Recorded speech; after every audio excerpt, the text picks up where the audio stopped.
I don't know that there's been any family in wrestling, either related for real or professionally, that had as much impact, as much reach, and as much influence as the Graham family did. Graham was the hardest punch in wrestling history. Eddie Graham was not only a great wrestler and a great promoter, he was a visionary. Eddie's championship wrestling from Florida, it was built on wrestling, and the main events were violent.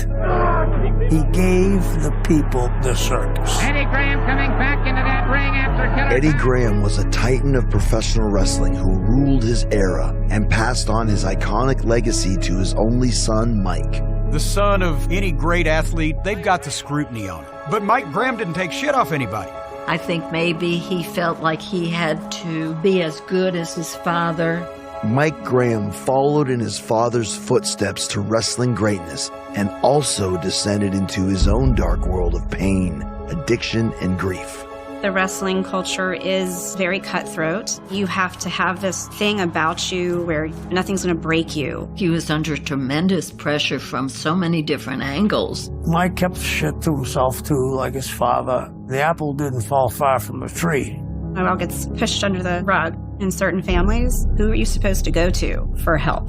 The tragic legacy of a wrestling dynasty, haunted by self-destruction and suicide. It is with a deep sense of regret that I announce the untimely death of a friend, colleague, and a leader. It was like somebody dropped a bomb on all of us. Grandfather, father, and then the kids, that runs in the family genes, right?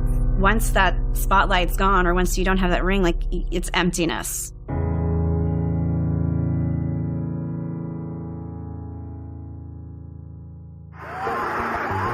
Championship Wrestling from Florida was one of the most respected and successful wrestling promotions of modern times. The legacy of the Graham family in Florida is they meant professional wrestling to millions of people all over the state for almost 30 years.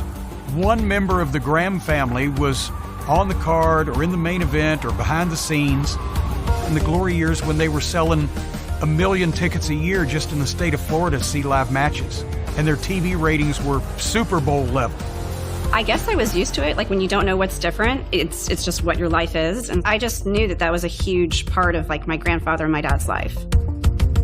I am Nicole Gossett, and Eddie Graham was my grandfather, and Mike Graham is my father. And that's Eddie Graham in the center of the ring now, his son Mike watching very carefully.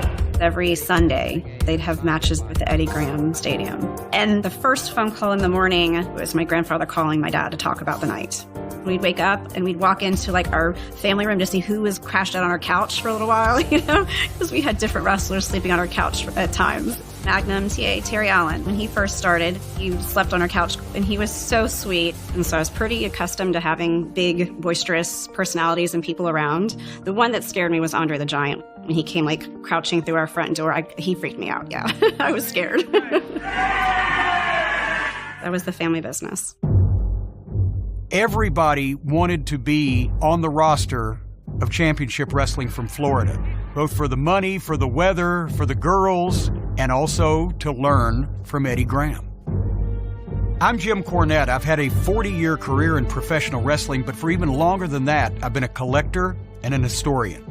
Eddie could make you believe that he was the toughest man in the state of Florida, which is exactly what most of the fans believed. He just had a magnetism about him, and he was somebody that you wanted to listen to, and if you were working for him, you wanted to follow. A leader, a general. Well, I was born up in the Tennessee mountains, brother. If you didn't have heart and desire, you were finished to begin with. So I ain't gonna lay down and quit. That's my bottom line. There you have it. The comments from Eddie Graham. There goes a wrestler, and one hell of a man. Eddie was a legend in Florida. He could get a reaction just walk into the ring. My name is Kevin Sullivan. I worked for the Graham family for decades, and I've been a wrestler for over 50 years. Your nightmare is just starting. Eddie was about 5'10" and a half, wide shoulders, bleached blonde hair, and he just had a presence about nobody else was ever in his class. The genius of the business, our Einstein. Eddie was from the hills in Chattanooga. Very difficult life. His father died young. Eddie came up through the College of Hard Knocks, just a good old tough country boy. My name is Dottie Curtis, and I am the wife of the late Don Curtis. Don was a very, very knowledgeable wrestler. Don and Eddie met back in around 52, I think it was.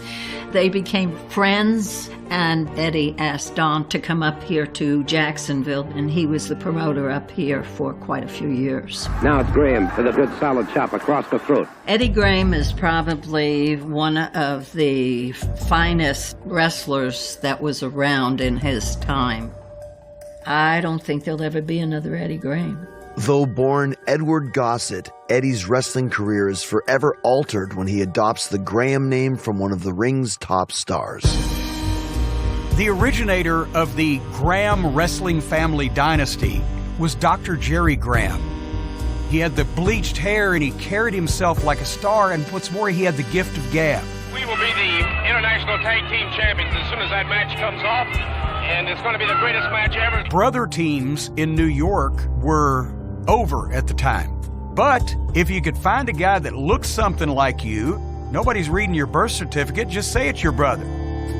Eddie Gossett was in Texas wrestling as Rip Rogers, and a lot of people told him, "You look like Jerry Graham."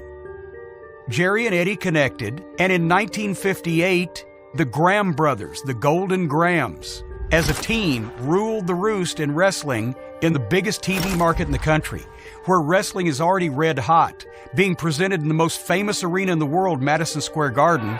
Dr. Graham has just the treatment for that tired, nagging backache. Eddie performs the surgery while Jerry looks on approvingly.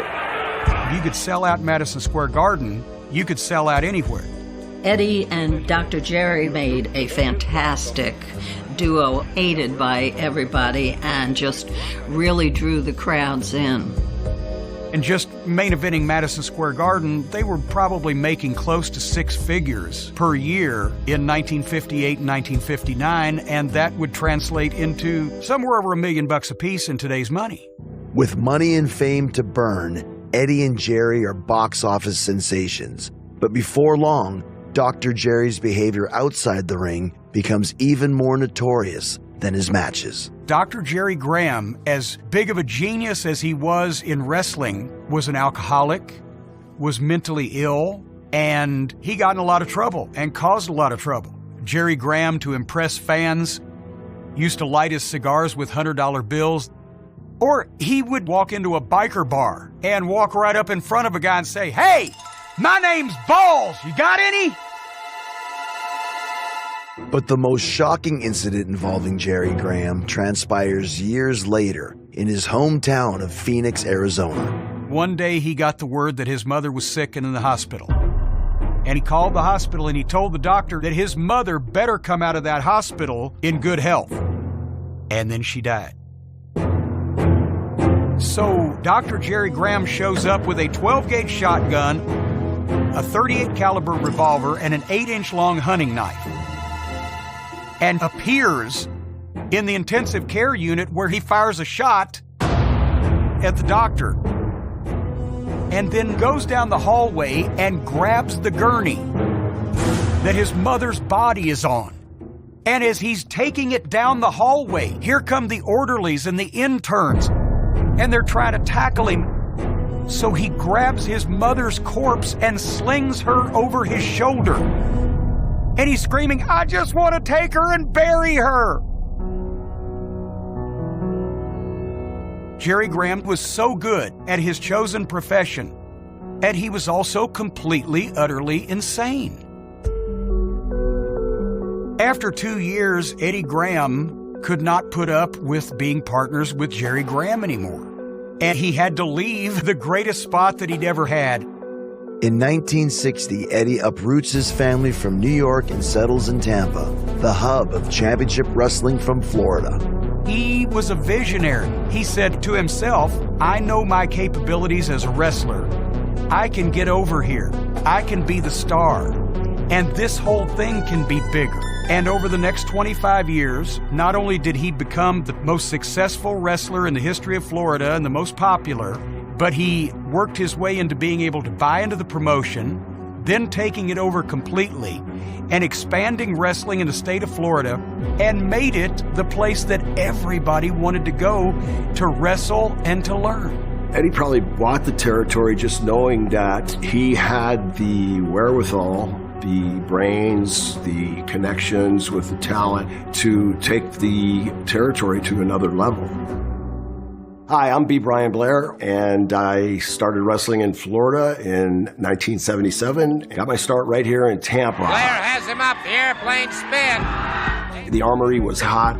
I would call it like Saturday Night Fever. It was so entertaining. Tonight, we're in a jam-packed Armory in Tampa, Florida, the home of championship wrestling.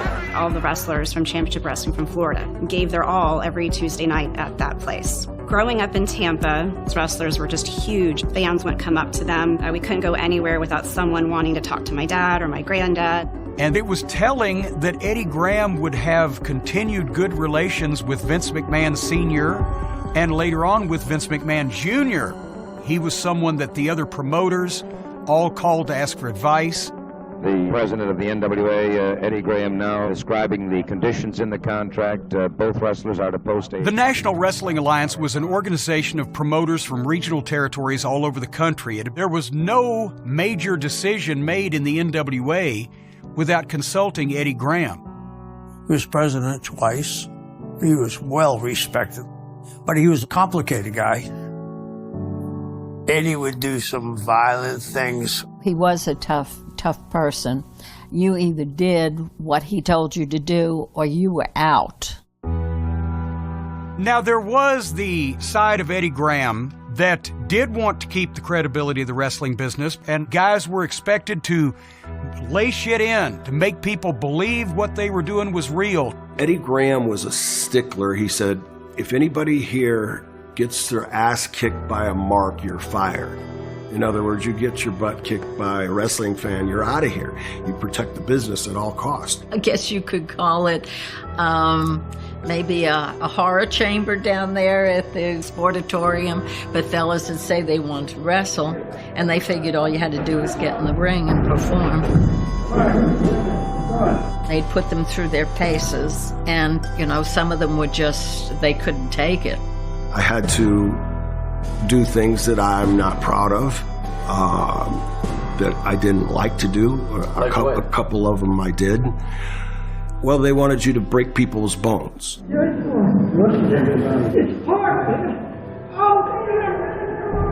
Somehow, this guy got booked for TV. He said, oh, I've worked some local shows. I'm a butcher by trade. And I see Eddie's ears perk up like a dog's. And the guy says, I'm going to make you look good. I'm going to tell all the guys you're a nice guy. So the guy drifts off in the corner, and he said, if he doesn't come back bleeding, you're through. I kept my job. Your marching orders were to make this guy bleed. I had a family. At that period, it was my livelihood. Wasn't his livelihood. He was going to go back to that job no matter what. Worst thing I probably ever did. Eddie's hard-nosed ambition to dominate the wrestling trade is all-consuming, but his desire for power is far from his only flaw.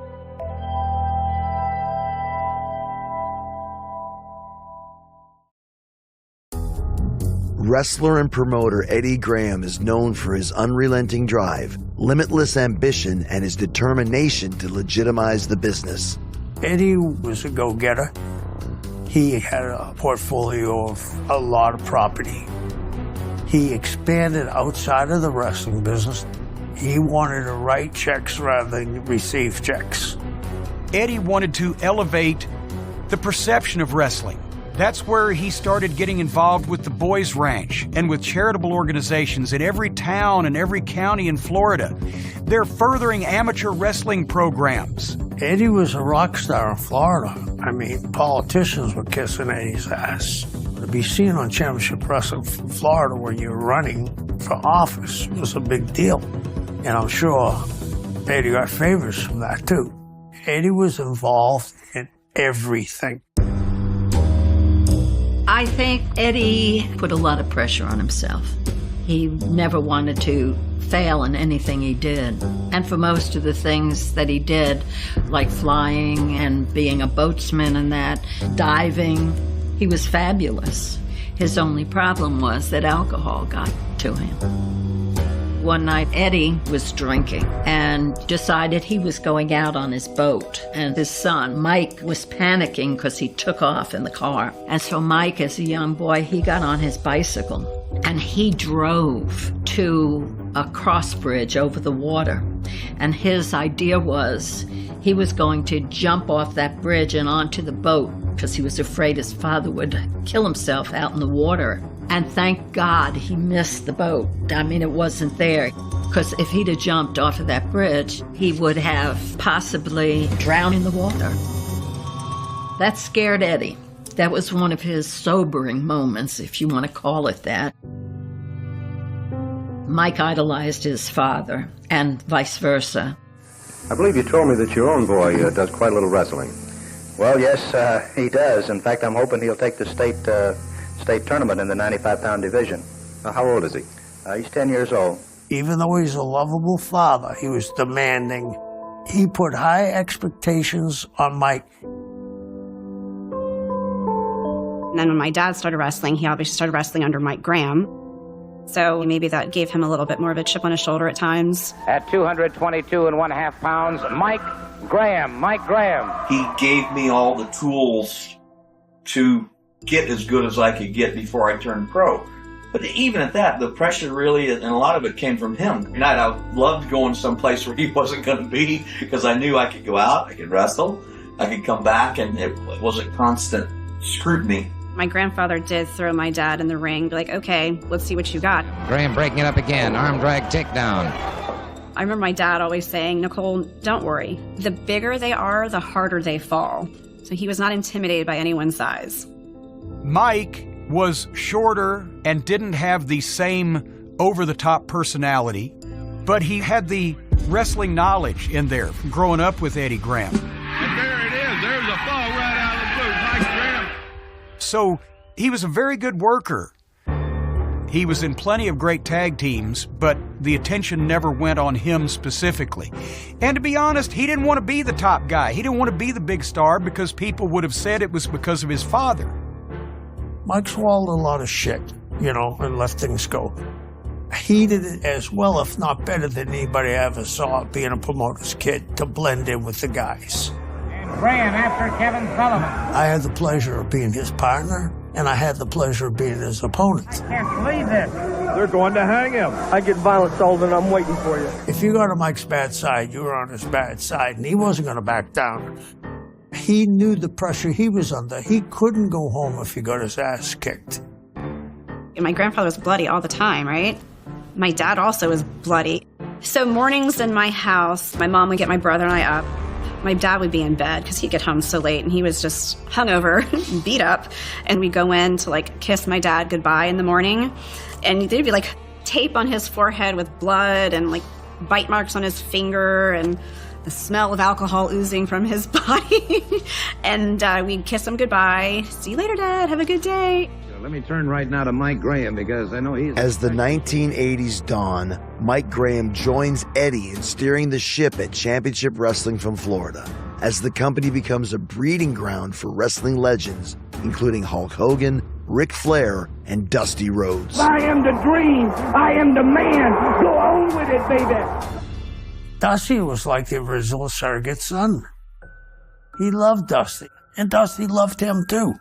Dusty Rhodes, of course, was always around. We'd all go out to the beach together. Dusty would always say that fat looks better tan. Eddie Graham took Dusty under his wing, and he became the most popular wrestler in the history of the state of Florida. When Dusty turned babyface, the territory was on fire, and all of us became so close. We were like family. And now the ring beginning to fill. Jerry Briscoe charges in, Don Serrano, Brian Blair, and a host of others. As this younger generation elevates the territory to a whole new level, Eddie, now in his 50s, decides to quit the ring for good, just as his pursuits outside of the business begin to bring him trouble. There were a lot of things going on in Eddie's life. He was torn between two women. He was in business with some shady characters. I could tell that Eddie was drinking too much. He was maybe taking too much medication. He had a lot of struggles in his life, personally. When he came back in the plane at nighttime, there was a store that was open, and he could get a cheap bottle of wine there. Every time he was driving, he would chug-a-lug that wine down, and he would take the bottle and he'd throw it out of the car into the grass. And he came home one night and the place wasn't open, and he was so desperate. He went out into the field there and he groveled around in the dirt and found all these bottles, and he sat there in the field and drank the dregs out of those bottles. By this time, alcohol had taken over. He couldn't stop.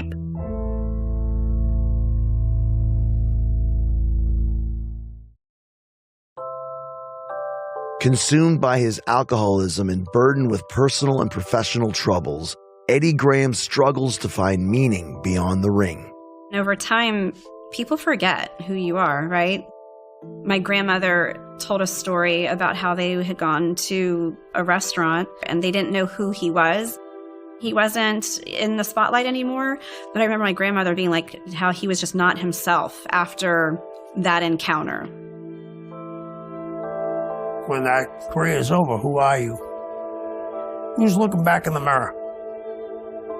One of the last checks my grandfather wrote was to a liquor store for $8. And in the memo, it said peace of mind. I think if anyone's had time of their life and they just can't find comfort within themselves and they feel like everything's out of control, you just don't have that peace of mind. And he couldn't find it. He turned 55. And I had gone over to my grandparents' house and I was roller skating. And so I was like skating around him in circles. And I'm like, so what'd you get for your birthday? He's like, 55. And I was like, 55 what? He said 55 years. Looking back, I realized he was telling me that he was done. That he got 55 years is what he had.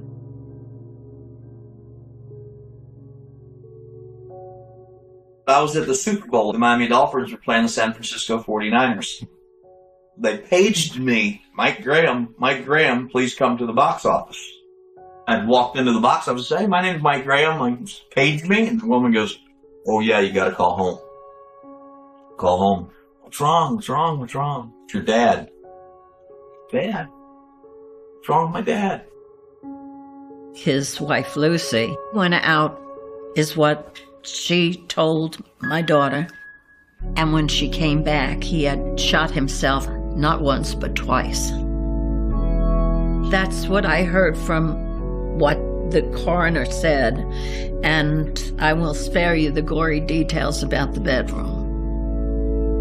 He's in the hospital and he's hooked up to machines, and a family member has to say to unplug him or keep him alive. And I got back home the next morning and walked to the hospital, and there he sat back in the corner, his head all bandaged up and everything. I said, well, it was no accident. So I looked at Mom and I said, Mom, you know, got to do it. He wouldn't want to be here like this. So we went out. I said, okay, bullet. And he lived about 5 minutes. It was shocking. I mean, everybody was in a state of shock. It is with a deep sense of regret that I announce to you at this time the untimely death of a friend, a colleague, and a leader, Eddie Graham.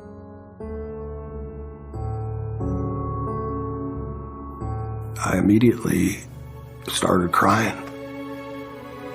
I couldn't believe it. I mean, why? Why, Eddie? Why would you do that to your son, to your to your grandchildren. We were young, but my brother was like, if he loved us so much, how could he do this? My brother was very attached to my grandfather. Yeah, very attached. I think that people knew he was depressed, but they never thought Eddie would go that far. He was keeping that to himself. I think he bottled a lot of it up because he didn't want people to know he wasn't as strong as his outside persona was. He realized that if he let people know he was weak, that there were people that would love to have just walked in and taken over. And I think he was probably fighting for the territory, too. We hear the news. Eddie Graham's dead. And holy shit, what's going to happen to Florida? We found out within a year, Florida was on its last legs. Vince McMahon was starting the national expansion in 1984, and the territories were going out of business because Vince was trying to suck up all the talent. When WWE started robbing the territories, Eddie saw the writing on the wall probably much earlier than most of the people did. A year before Eddie passed away, Yeah, the territory started struggling. yeah, big time. Tell me about that. Well, Dusty left. Took the whole crew with him. Dad had spent years getting Dusty over and creating Dusty Rhodes, but when Dusty left, he took half the territory with him. And that really made Dad mad. It was like he was almost trying to kill the territory for taking all the talent with him. In 1984, Dusty Rhodes leaves Florida to work for Jim Crockett Promotions. With the wrestling industry in chaos, Mike Graham is still reeling from his father's death when he inherits the daunting task of leading the territory. Mike picked up like a man, ran the territory, and,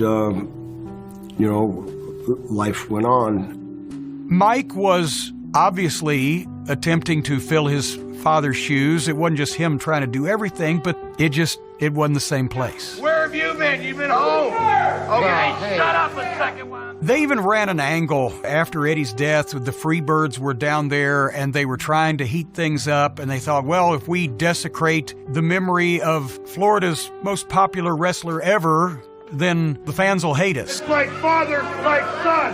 You're both losers.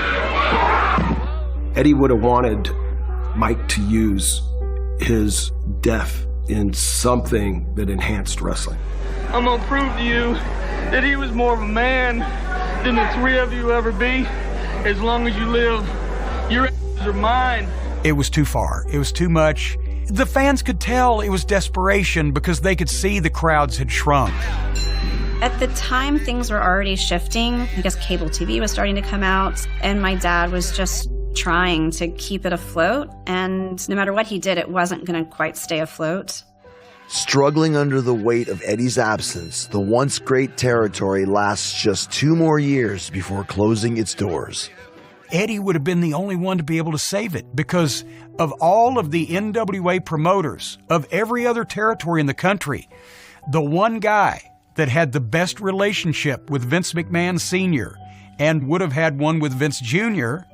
was Eddie Graham, and he was gone. Mike and I were at a bar having a couple beers and just talking about his dad, and all of a sudden he broke down. I could tell that his dad not being there weighed heavy on Mike every single day. Already grieving the death of his father and the loss of their family's wrestling empire, Mike Graham is soon to face another devastating tragedy.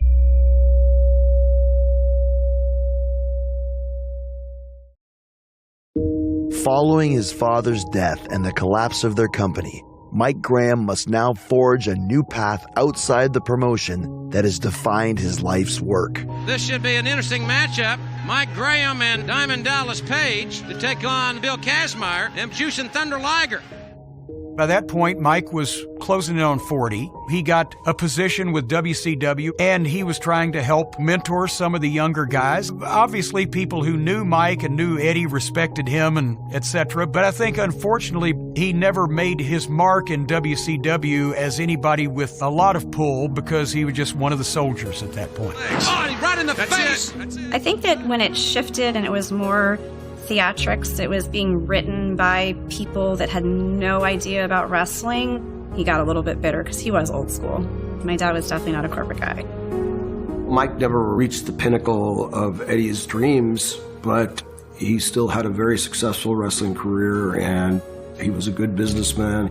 He had a great lifestyle, lived on the water, had a multitude of boats, and he won a bunch of offshore races. My brother loved racing boats, and so my dad and brother actually got the chance to race a couple times. My dad never wanted to sit still. He would always be like, yeah, you sleep when you die. He got his first tattoo when he was 40, and it was like a skull with like fire coming out of the head and a lightning bolt going through it. And then underneath it, it said peace of mind. So my dad would always talk to my brother and I about it. Peace of mind. Like, if you don't have it, you have nothing. But like his father before him, Mike's search for inner peace often ends at the bottom of a bottle. He had 2 driver's licenses, actually. One legally under Mike Gossett and one under Mike Graham. So Mike Gossett got 1 DUI, then Mike Graham got 1. And then his drinking got so much worse. After my grandfather passed away, he was miserable, and he changed. Normally, you know, my dad was not like that. He never showed that side to my brother and I. It was always just upbeat. More tough to like my brother, I think, because he wanted him to be a strong man. Stephen did have to fight and prove that he wasn't a wimp growing up, because he was from a wrestling family and he did have kind of like a stronger build. I think everyone expected him to be some tough, mean guy. I think that hurt him in the long run, but he just kind of never found his stride. We talked every day, you know, text, phone call, whatever. I sent my brother text in the morning. He didn't respond. I just thought he was working or doing something. And then my dad called me asking me if I'd heard from Stephen. And I was like, I'll go check on him. And so that's how we found out that he took his life.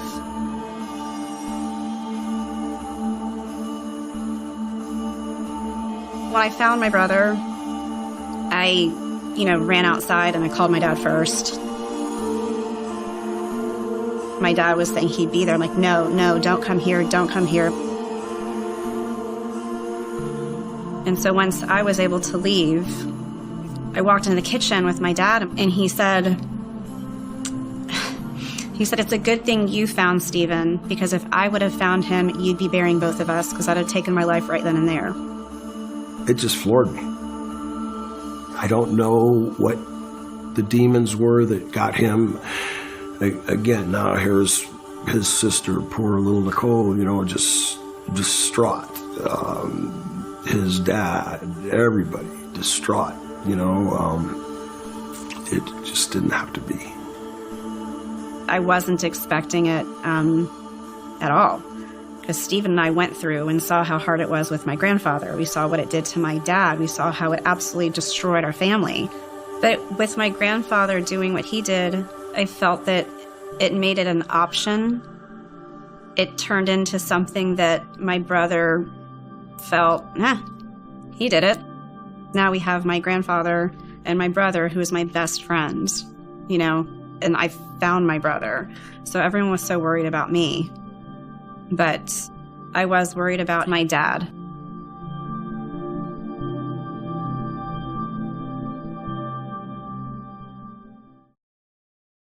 Haunted by the death of his son Stephen in 2010, Mike Graham struggles with the pain of losing another family member to suicide. I think every parent blames himself. He said, I must have been a shitty son and a shitty father. Pretty heavy. Sometimes we're our own worst critics, and we're hard on ourselves about different things. And I think that, there's many things that Mike could have thought about, and it was just another one of the things just knocking on the bad side of his brain. Between his dad and now my brother, he just absolutely was crushed. Mike and I were close, but we weren't that fuzzy, good feeling close. And he called me up and said, hey, I love you, right? I said, I love you too, Mike. And that was it. He hung up the phone. My dad met my daughter and I at a park, and I was like, Dad, this ends with Stephen. I'm like, look at her. She doesn't deserve this. What your dad did was horrible. What Stephen did, we're never going to recover from it, but this ends now. Look at her. She doesn't deserve this. And he was like, you're right, Nicole. You're right, Nicole. You're right. But less than 2 years later, he did the same. We was in Daytona Beach, bike week or something, with his wife. And from what I gather, she went outside and said she was going to go see some friends.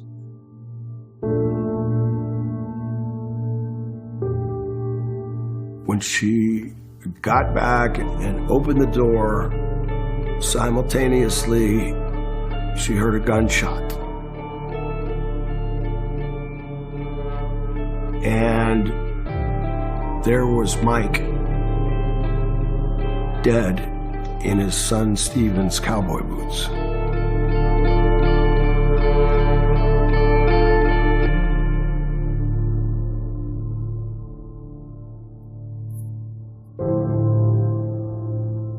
He couldn't break the cycle. You can't see what's behind the person's eyes. They're telling you one thing, they're smiling, but they may be, they may be just absolutely torn up inside. Then you realize he's gone. End of story, No more. There's no more. I mean, I was still trying to pick up the pieces after my brother. Again, it was less than 2 years apart between my brother and my dad. After the conversations I had with my dad, asking him, telling him, begging him, please, this ends with Stephen, it was just a different level of pain.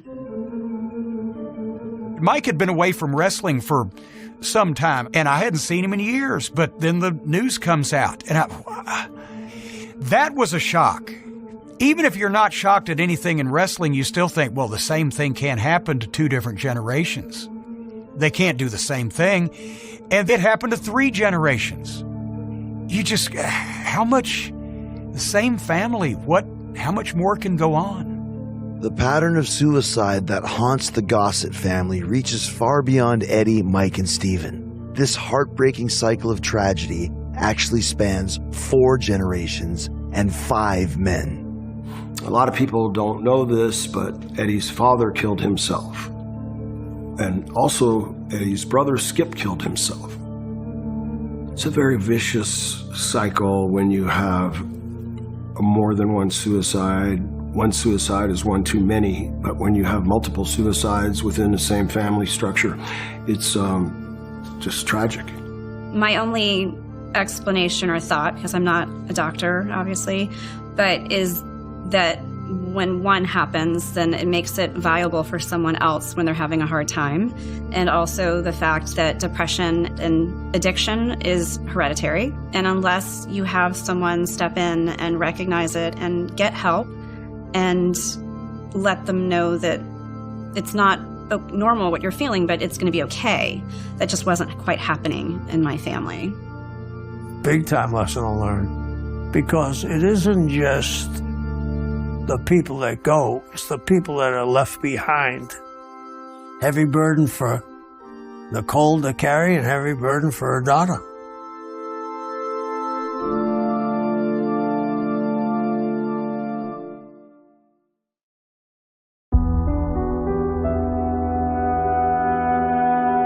We are at the old Armory, which is now the Brian Glazier Jewish Community Center. And Larry Simon, who was Boris Malenko, who my grandfather had huge feuds with, his son helped put this together in a way to commemorate all the wrestlers that came here every Tuesday for many, many years.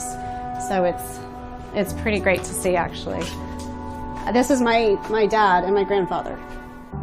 Mike and Eddie Graham have won the Florida Tag Team Championship.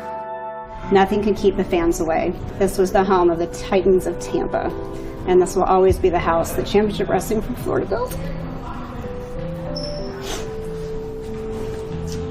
I think wrestling fans should know that they absolutely respected the fans, and I hope that the fans that met them felt that.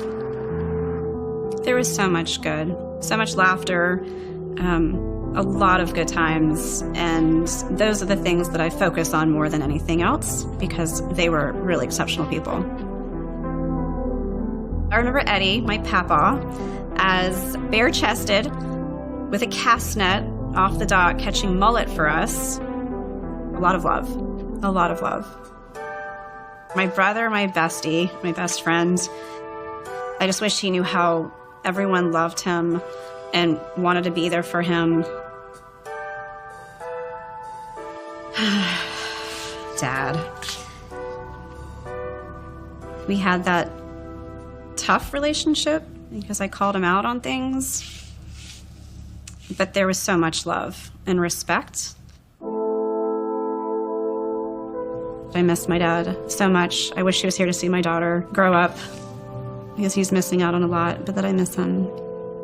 Some of the best times of my life were with the Grahams, and with all the people that the Grahams brought in, there is a plethora of good times, a plethora of good times. They're friends of mine. Enjoyed my time with them. Wish we could have had a lot more days. The thing to do is not dwell on the bad, dwell on the good. That's what gets me through. Nicole, love her, love her. She's the legacy of that family. And my grandfather being silly with me always.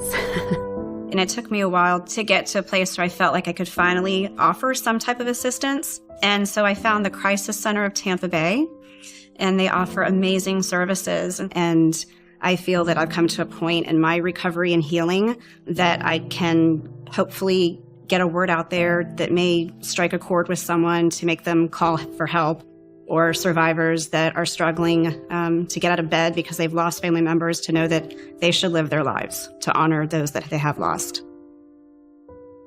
There has to be a lesson to everybody that's watching this program that if you feel suicidal, there's help right around the corner. And I don't care who you are, somebody loves you, always. You have to just make that step by reaching out to someone just to say, something's not right. I'm having these thoughts. Just speak up is what I'd ask. You can have fame, family, money, but if you don't have that peace of mind, you have nothing. My grandfather and my dad clearly didn't have it, and my brother didn't have it, but it occurred to me less than a year ago that I have it. And I had been wanting to get a tattoo. I'm not a tattoo person. And all I wanted was my handwriting that says peace of mind and a semicolon, which represents mental health, suicide awareness. Very simple. And it's just an amazing reminder of where I've gotten with my life and how I feel and peace. I have so much to be grateful for, and I'm going to live my best life because that's the best way I can honor them. I am so happy right now. Things are great. My daughter's thriving, amazing friends, family. I'm really happy, actually. Does it show?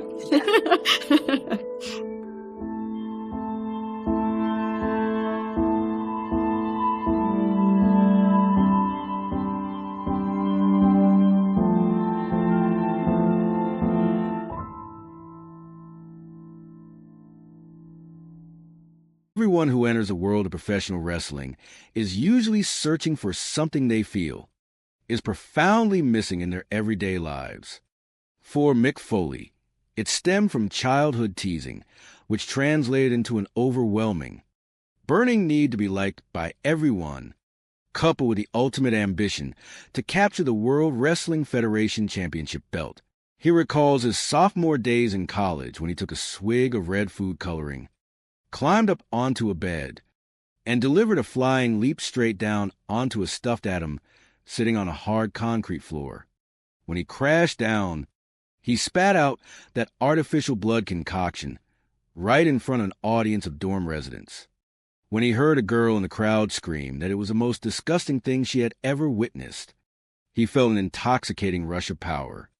In that very moment, a dangerous philosophy was born.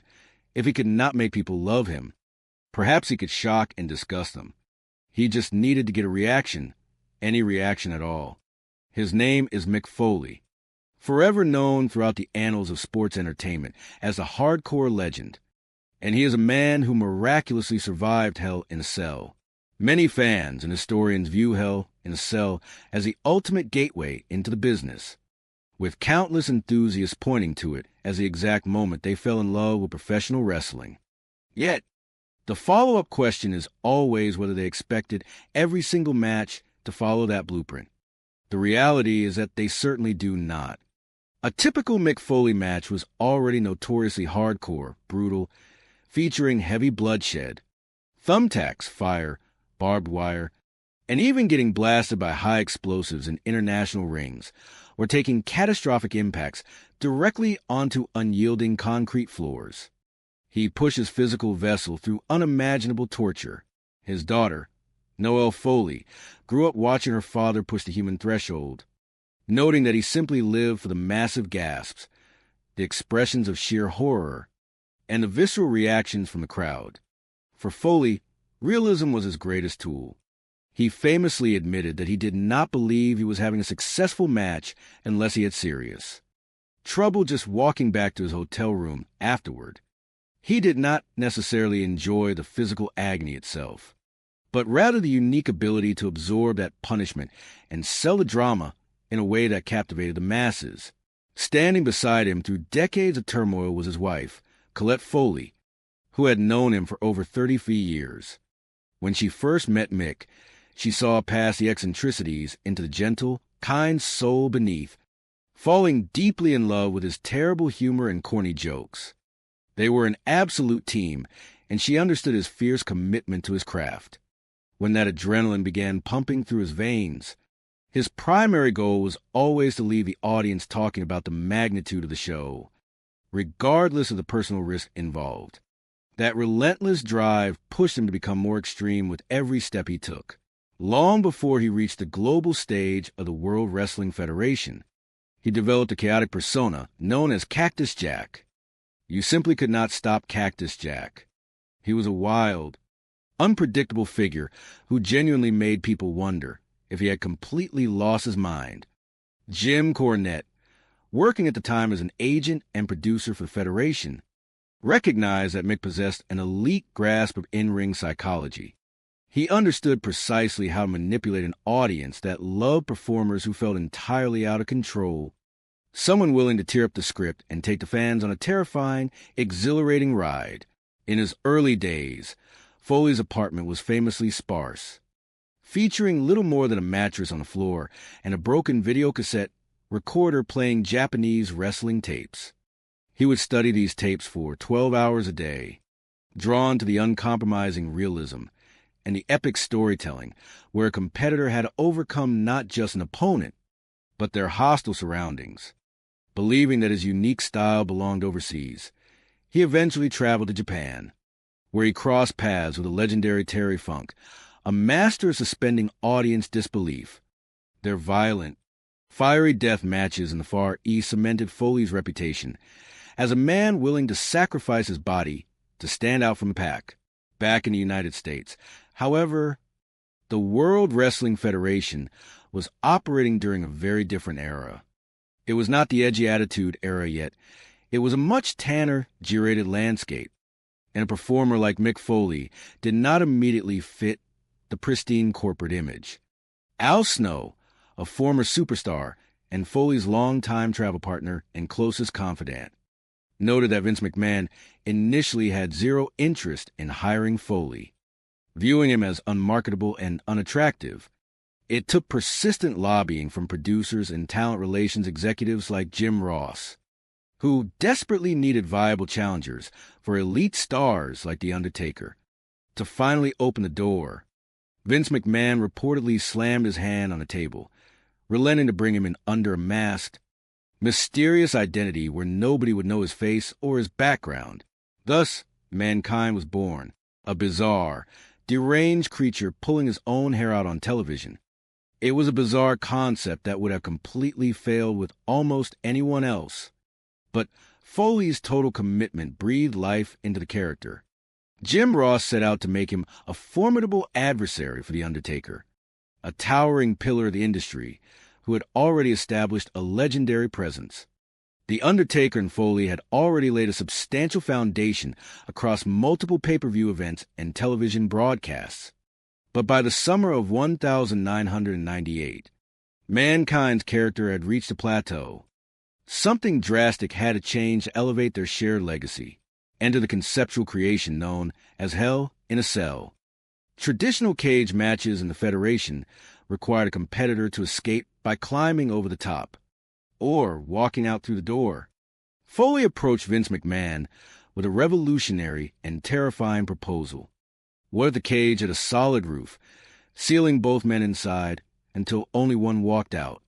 While Shawn Michaels and The Undertaker had contested the inaugural cell match to rave reviews, Foley wanted to take the concept into uncharted territory. Conversations backstage often began as jokes, with Terry Funk jokingly suggesting that Foley should actually start the match on top of the cage and get thrown off. What started as dark humor quickly morphed into a terrifying reality. Foley looked at Funk and calmly stated that he genuinely believed he could pull it off. He pitched the idea to The Undertaker and Vince McMahon in casual conversation. While McMahon was initially hesitant, Foley was utterly dead set on executing the stunt, viewing it not as a glamorous second act, but simply as a desperate bid to keep his career afloat while he still could. On that fateful June evening in Pittsburgh, the anticipation inside the arena was deafening. Jimmy Corderas, serving as a referee and ring crew member, watched from the monitors alongside Gerald Briscoe, operating effectively as the pilot in command of the backstage production, as Jim Ross and Jerry Lawler welcomed the television audience. Nobody could possibly fathom what was about to happen. Breaking all wrestling convention, Mankind did not wait inside the ring. Instead, he began scaling the terrifying exterior of the steel structure before the match even officially commenced. Foley later admitted that despite assuring management he was fine with heights, he was actually terrified and secretly struggled with vertigo, desperately trying to figure out how to climb back down without humiliating himself. The match officially got underway on top of the cell, sending a wave of psychological terror through the audience. As the two heavyweights moved around the mesh roof, disaster struck immediately. The top section of the cage, secured merely by plastic zip ties, groaned under the combined weight of 600 pounds of human muscle. With a single step, the mesh gave way by a full foot, snapping zip ties with audible cracks and sending a jolt of panic through everyone watching. Then came the moment that stopped time. The Undertaker grabbed Foley near the edge of the roof, right above the Spanish and English broadcast tables. Standing nearly 20 feet above the arena floor, looking down at what appeared to be a miniature dollhouse of a table, there was zero margin for error. In the blink of an eye, a 300-pound human being was flung through the air. The crash that followed sounded like a devastating automobile accident. The Spanish announce desk completely disintegrated, and Foley lay motionless, buried in the wreckage.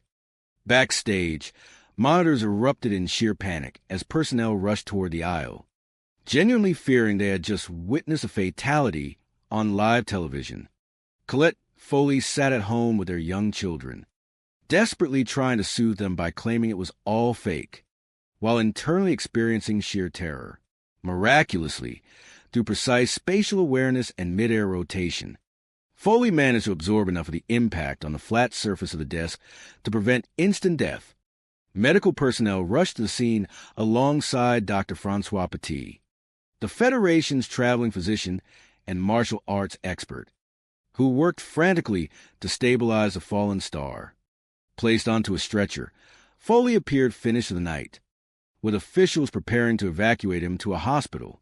Yet, amidst the chaos, something inside Foley refused to quit. Realizing that the audience was fully invested and driven by an intense adrenaline rush, he began to stir. Despite frantic pleas from referees, producers, and medical staff telling him to stay down, Foley pushed himself up and began climbing back up the side of the steel cage. Backstage personnel watched in absolute disbelief, calling him the craziest human being to ever step foot in the industry. What followed next pushed human endurance past its absolute breaking point. During the second phase of the match on top of cage, a planned choke slam went catastrophically wrong. Instead of the mesh gradually giving way as rehearsed, the structure completely tore open. Foley plummeted from the ceiling straight down into the ring below, crashing violently canvas first. As he fell, a heavy, solid steel folding chair plummeted right behind him, striking him squarely in the face upon impact. The blow knocked Foley out cold for 42 agonizing seconds. The first time in his entire career, he suffered a legitimate, total blackout. The ring canvas offered zero cushioning, acting essentially as solid concrete. Terry Funk rushed into the ring alongside Dr. Francois Petit, frantically checking for signs of life.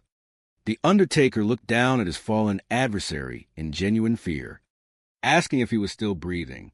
When Foley finally regained consciousness, staring up at Terry Funk's boots, his first instinct was not to seek medical attention, but to continue performing.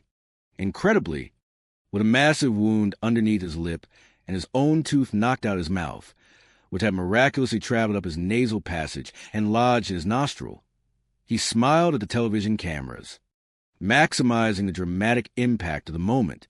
The brutal contest finally reached its conclusion after 17 grueling minutes, with The Undertaker securing the victory. As medical personnel brought out a stretcher, Foley waved it away, standing tall before 16,000 roaring fans who recognized the genuine, death-defying heart of a warrior. Backstage, the reception was a mixture of profound relief, anger, and awe. Vince McMahon greeted Foley at the curtain, expressing deep gratitude while sternly demanding a promise that he would never pull such a stunt again, even as Doctor scrambled to pluck sharp thumbtacks out of his battered body.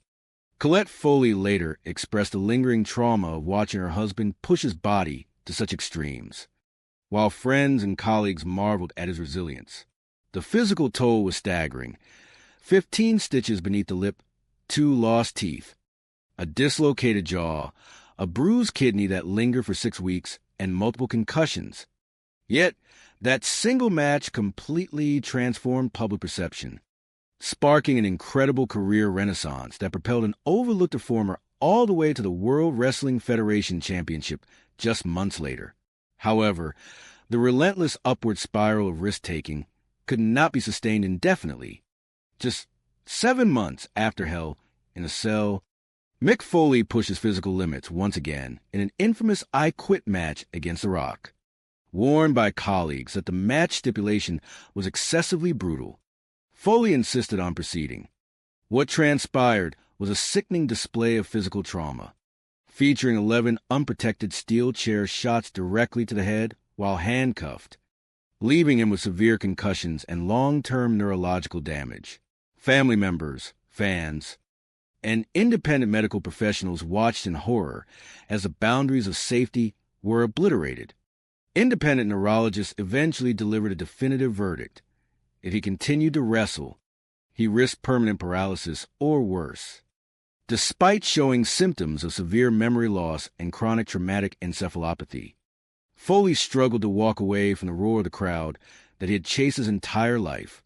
In the years that followed, the legacy of those brutal encounters cast a long shadow over his life. While he occasionally harbored resentment that his entire career was overshadowed by a single fall from a cell, a poignant conversation with The Undertaker helped shift his perspective. Standing together years later inside a WWE warehouse. Touching the rusted steel of the original Hell in a Cell, Foley was moved to tears.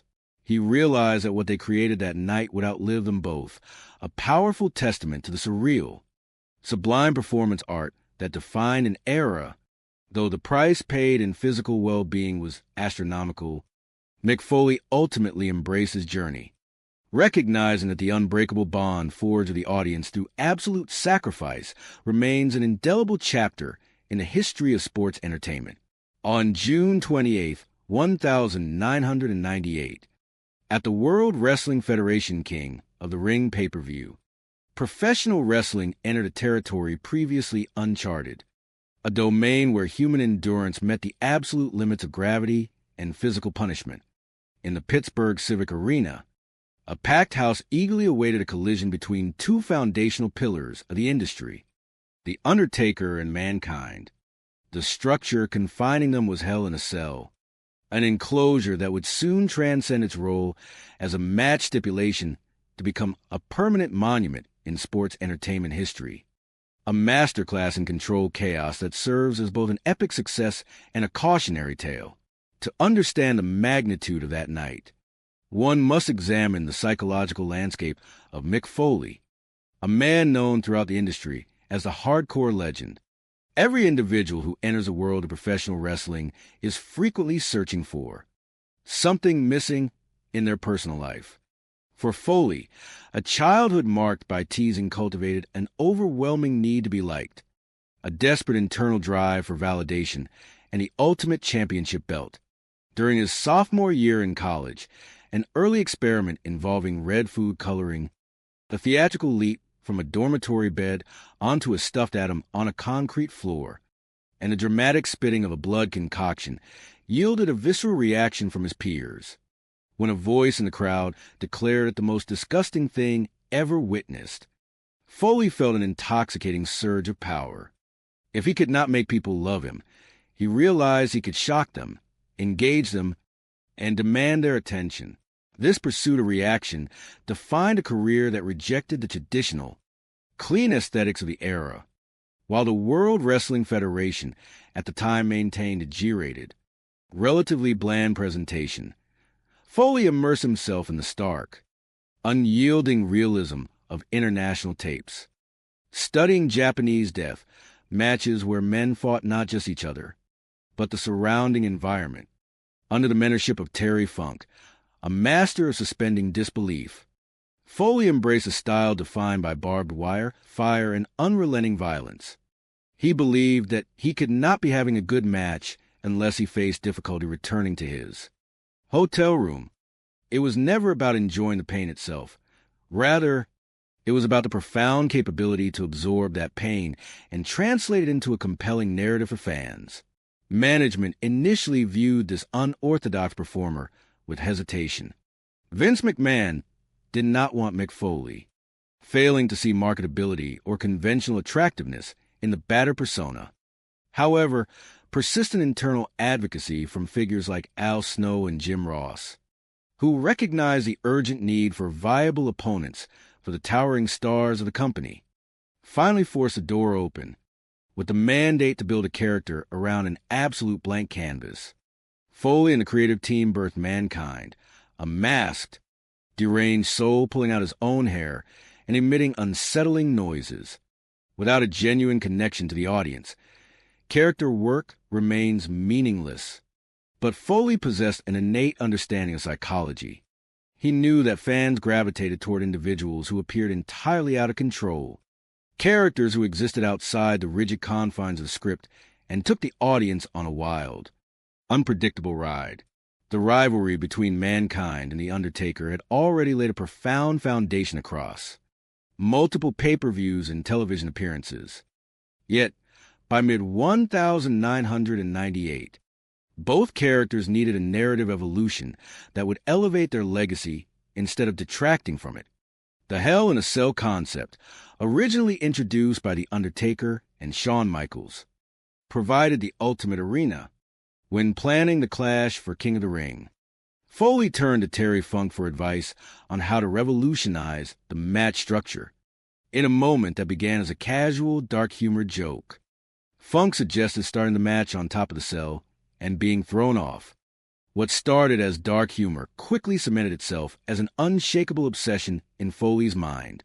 Despite internal reservations from producers and colleagues, Foley was dead set, driven by the belief that he had to keep his head above water in a demanding industry. As the match commenced in Pittsburgh, Jimmy Corderas and Gerald Briscoe observed from the production monitors as Foley bypassed the interior of the cage entirely, choosing instead to climb directly to the top of the steel structure before the bell even rang. Accompanied by the terrifying uncertainty of the unknown, Foley stood atop the roof alongside The Undertaker. The top section of the cage was secured with zip ties, designed to support a fraction of the weight that now rested upon it. As both competitors took a step, the metal mesh gave way by roughly a foot, sending an audible warning through the structure as the zip ties snapped under pressure. Then came the moment that stopped the collective breathing of the sports entertainment world. Near the edge of the cage, towering nearly 20 feet above the Spanish announce table, The Undertaker hurled a 300-pound human being through the air. In the blink of an eye, moving with terrifying speed, Foley crashed down through the announcer table. The sound of the impact was described by witnesses as resembling a catastrophic car accident. Backstage personnel exploded in immediate concern, certain they had just witnessed a fatality. Commentator Jim Ross and Jerry Lawler watched in absolute horror as a motionless body lay buried beneath the wreckage. Miraculously, driven by an overwhelming surge of adrenaline and a meticulous spatial awareness that allowed him to cushion the fall by landing flat on the desk, Foley survived the initial descent. Yet, the physical toll was already catastrophic. Dr. Francois Petit rushed to the ringside area, evaluating a competitor suffering from a severely dislocated shoulder, bruised ribs, and immense trauma. Medical personnel attempted to evacuate Foley via stretcher, believing the match had rightfully reached its conclusion. However, the relentless internal drive that defined Foley's existence refused to accept a premature end. Pushing past the frantic pleas of colleagues begging him to stay down, Foley defied logic, clawed his way back to his feet, and miraculously climbed back up the cage to resume the battle. The narrative logic of professional wrestling was being rewritten in real time, pushing the boundaries of what a human body could endure for the sake of public entertainment. What followed on top of the cell pushed the boundaries even further. The original plan involved a controlled chokeslam that would gradually compromise the structural integrity of the mesh. Instead, the steel cage gave way catastrophically. Foley plummeted directly from the top of the structure straight down into the ring below. As he fell, a heavy, solid metal folding chair followed him down, striking him directly in the face upon impact.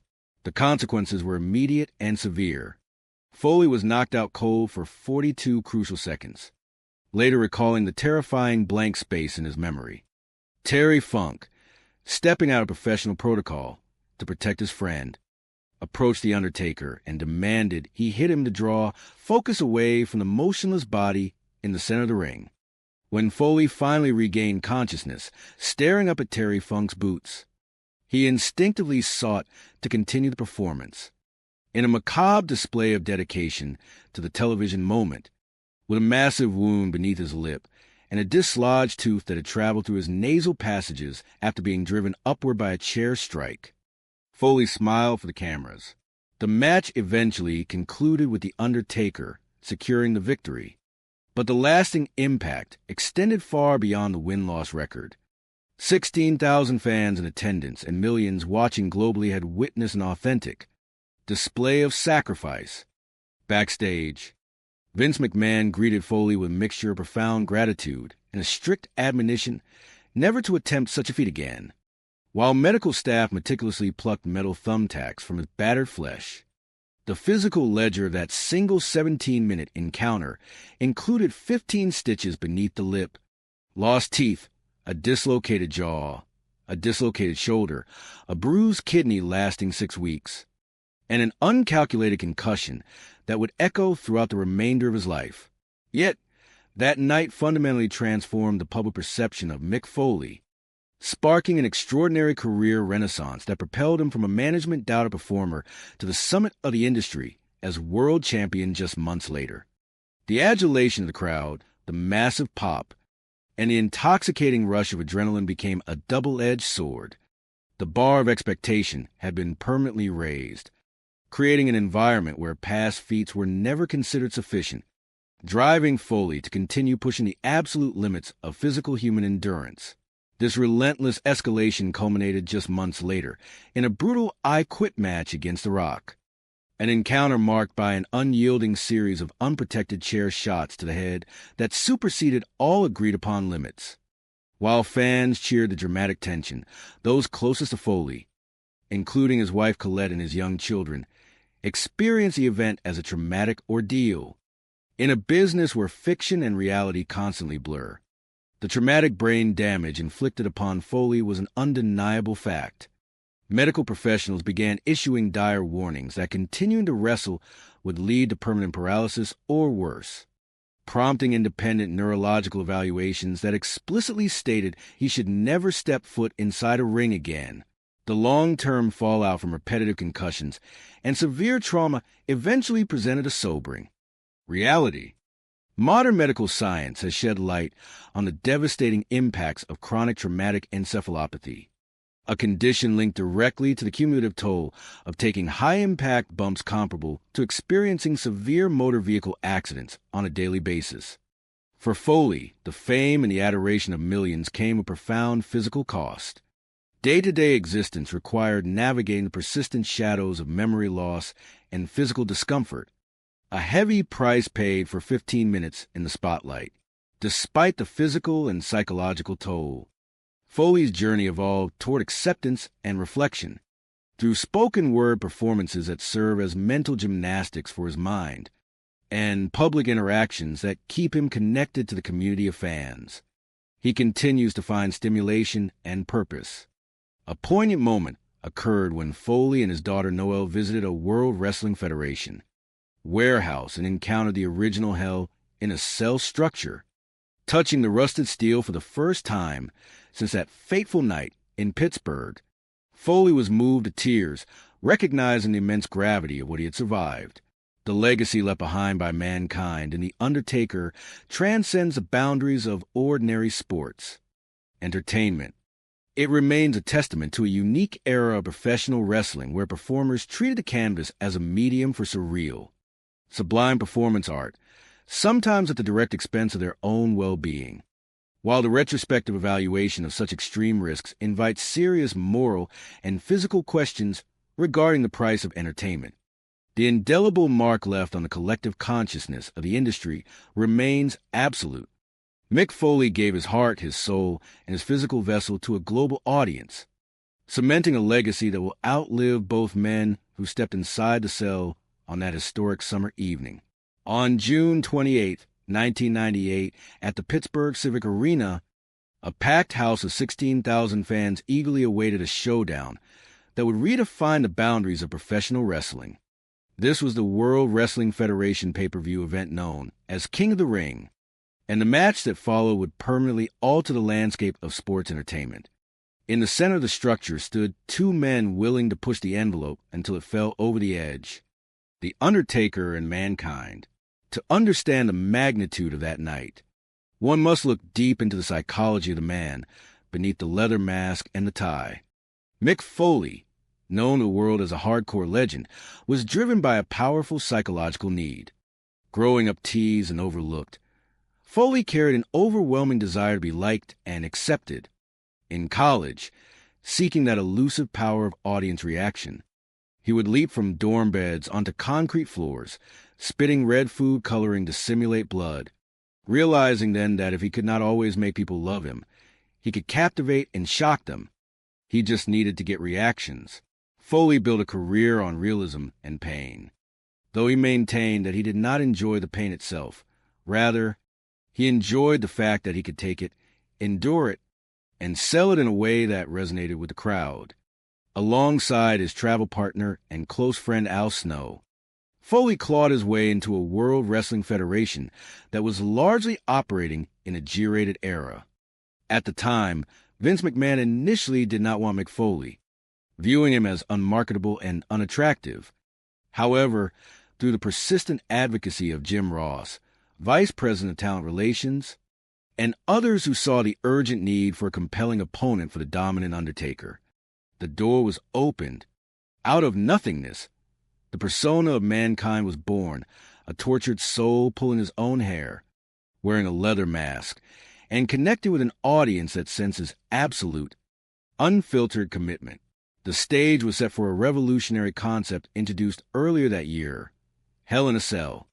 Designed originally by the World Wrestling Federation as an enclosed structure where both men enter and only one leaves. The first encounter between Shawn Michaels and The Undertaker had set a monumental milestone. But for the rematch between The Undertaker and Mankind, Foley wanted to do something that had never been done before. Discussing the idea casually with Terry Funk, the concept was floated. What if the match started on top of the cage? And what if one of them was thrown off? What started as a surreal suggestion quickly morphed into a terrifying reality. Foley pitched the idea to The Undertaker and Vince McMahon, who eventually acquiesced, trusting the determination of a performer who refused to stay down. As the legendary bell rang on that June evening, the crowd expected a standard cage match start. Instead, to the absolute shock of everyone in the arena, Mankind began climbing the exterior of the 6-meter-high steel structure before the match even officially commenced. Jim Ross and Jerry Lawler watched in stunned disbelief from the commentary desk as Foley reached the top, admitting later that despite his outward assurance, he was actually terrified of heights. Up on the mesh roof, the danger escalated exponentially, with nearly 600 pounds of human weight pressing down. The zip ties securing the steel panels began to snap, causing the mesh to sag by a foot. The tension in the arena reached a fever pitch. Then, near the edge of the cage, the moment arrived. The Undertaker flung a 300-pound human being from nearly 20 feet above. In the blink of an eye, yet moving with the agonizing clarity of slow motion, Mick Foley plummeted from the sky and crashed directly through the Spanish announce table. The sound of the impact echoed through the Pittsburgh Civic Arena like a violent car accident. Backstage monitors exploded with concern. Commentators, officials, and family members watched in sheer horror, genuinely fearing the worst. Commentators and witnesses thought he was dead. Yet, fueled by an extraordinary surge of adrenaline and a relentless commitment to the performance, Foley slowly stirred. Miraculously, after being placed on a gurney and seemingly wheeled away, Foley refused to accept that his night was over. Defying the frantic pleas of referees, medical staff, and concerned colleagues, he climbed back up the cell. What followed next pushed the limits of human endurance even further. During an exchange on top of the cage, a choke slam to the compromised steel mesh sent Foley crashing violently straight down to the solid canvas of the ring below. As he fell, a heavy steel folding chair came down right behind him, striking him directly in the face. This time, the impact knocked Foley completely unconscious for 42 seconds. Medical personnel, Terry Funk, and officials swarmed the ring, deeply alarmed by his unresponsiveness. Terry Funk, displaying instinctive veteran leadership, stepped in to draw attention away from Foley while doctors tended to the fallen superstar. In a testament to his sheer resilience, as the fog cleared, Foley regained consciousness, his lip torn open and a tooth knocked out through his nasal passage, and still insisted on continuing the grueling battle. For 17 brutal minutes, the spectacle continued until The Undertaker secured the victory. Walking back to the curtain, greeted by a relieved Vince McMahon and a concerned roster, Foley had changed the trajectory of his career forever. That night became an epic success, sparking a massive career renaissance that would see him crowned world champion just months later. However, the physical toll of these unprecedented risks was profound. Subsequent brutal encounters, such as the infamous I Quit match against The Rock featuring multiple unprotected chair shots to the head, exacted a severe toll on Foley's physical and neurological health. Medical professionals eventually warned him that continuing down this path would lead to permanent disability, long-term effects of repetitive concussions, and brain trauma, including risks associated with chronic traumatic encephalopathy, became a stark reality for a man who viewed his body as a canvas for performance art. Reflecting on the legacy of Hell in a Cell, Foley experienced a complex mixture of pride and reflection. While initially harboring some resentment that a single match defined his storied career, a poignant moment years later, touching the actual preserved steel cell at the World Wrestling Entertainment Warehouse alongside his daughter Noelle, brought him to tears. The match had outlived them both, cementing a legendary status in the annals of sports history. As the documents and accounts illustrate, the legacy of Hell in a Cell remains both an awe-inspiring masterpiece of theatrical combat and a sobering cautionary tale about the true cost of chasing the roar of the crowd. Ladies and gentlemen, welcome back to the deepest, darkest corners of professional wrestling history. I am your guide through the shadows, and tonight, we pull back the curtain on one of the most harrowing, transcendent, and cautionary tales ever broadcasted on television. We are examining an era when men treated their own mortality as disposable currency, all for 15 minutes in the blinding glare of the spotlight. On June 28, 1998, at World Wrestling Entertainment's King of the Ring pay-per-view, inside the Pittsburgh Civic Arena in front of 16,000 screaming fans, two gladiators stepped into a structure that would forever change the landscape of the industry. The Undertaker versus Mankind inside Hell in a Cell. It was a match that hit you like a mallet to the consciousness. Everyone knew those two talents liked to push the envelope until it fell right over the edge. But nobody, not even the people running the show, was prepared for the sheer brutality of what was about to unfold. Wrestling may be scripted, but gravity is entirely real. To understand how a human being could willingly subject himself to such unimaginable punishment, we have to look at the psychology of the man behind the mask. Mick Foley was a young man who dealt with relentless teasing in his youth, leaving him with an overwhelming, burning need to be liked. He discovered early on that he could elicit powerful reaction from people. When he was a sophomore in college, he took a swig of red food coloring, executed a leap off a bed onto a stuffed object on a concrete floor, and spat out the fake blood in front of his dorm. When a girl yelled that it was the most disgusting thing she had ever seen, Foley felt a rush of raw power. If he could not make people love him, he realized perhaps he could shock them. He just needed reactions. He became the hardcore legend, a man who survived Hell in a Cell. But the price of that survival was astronomical. Long before he reached the bright lights of the World Wrestling Federation, Foley was studying Japanese wrestling tapes for 12 hours a day in a modest room where the bedroom furniture consisted of a mattress on the floor and a barely working videocassette recorder. He was drawn to the realism and the storytelling of Japanese death matches, where competitors fought not just each other, but the lethal surroundings of barbed wire, fire, and explosives. There, he found a mentor in Terry Funk, the greatest of all time at making audiences suspend their disbelief. Foley believed Japan was where he would make his living because his violent, uncompromising style simply did not gel with the G-rated, bland era that the World Wrestling Federation was selling at the time. Enter Al Snow, Foley's travel partner and closest confidant, who tirelessly vouched for him to management. Jim Ross, the vice president of talent relations at the time, needed dancing partners for the top stars, particularly The Undertaker, one of the biggest and most dominant figures in wrestling history. Vince McMahon initially viewed Foley as unmarketable, allegedly slamming his hand on a table and declaring that he would bring him in only if they covered up his face, turning him into nobody. Gerald Briscoe and creative team were tasked with building a character out of nothing. Thus, Mankind was born, a tortured, deranged soul pulling his own hair out, a bizarre concept that would have completely failed with anyone else.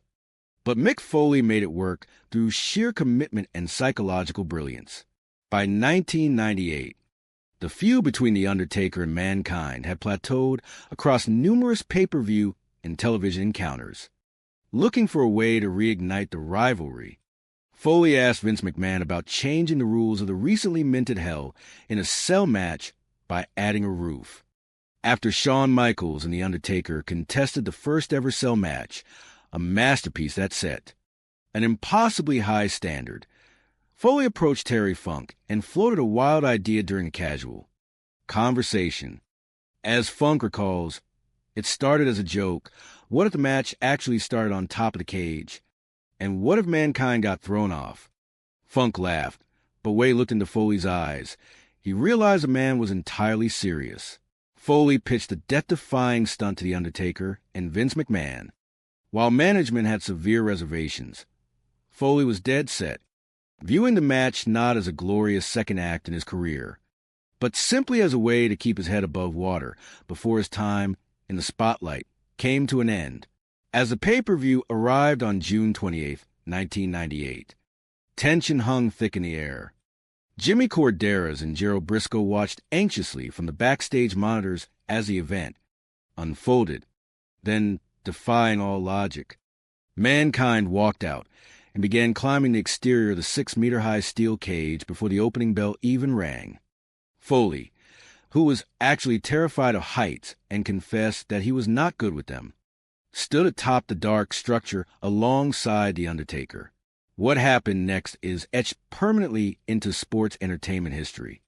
The two heavyweights stepped onto the mesh roof, and the 600 pounds of human mass caused the structure to suddenly drop by about a foot as zip ties snapped under the immense pressure. Moments later, near the edge of the cage, The Undertaker hurled Foley off the top, from 20 feet in the air. A 300-pound human being was flung toward the Spanish announce table in what felt like slow motion, yet happened in the blink of an eye. The catastrophic crash left the entire backstage area in stunned silence, resembling the aftermath of a horrific automobile accident. Everyone watching thought he was dead. Commentator Jim Ross and Jerry Lawler watched in absolute horror. Hugo Savanovic narrowly avoided being crushed at the Spanish desk. Miraculously, Foley had managed to adjust his body slightly in midair to land flat on the desk, partially cushioning the brutal impact. Dr. Francois Petit, the team physician known for his background in martial arts and combat sports, rushed to the scene alongside Terry Funk and referees to assess the devastation. Foley lay motionless, having suffered a dislocated shoulder and severe trauma. Medical personnel attempted to bring a gurney down, but because it could not fit through the congested area, the cage itself had to be raised while The Undertaker stood atop it. To the absolute shock of everyone in the arena and behind the scenes, Foley refused to stay down, driven by an unyielding desire to engage the audience and complete the story. He climbed back up the cage. As Jim Ross famously exclaimed on commentary, the man was acting with a level of recklessness that defied all reason. Up on the roof, a second catastrophic moment awaited. While preparing for a routine chokeslam designed to safely break through the weakened mesh, the structure suddenly gave way completely.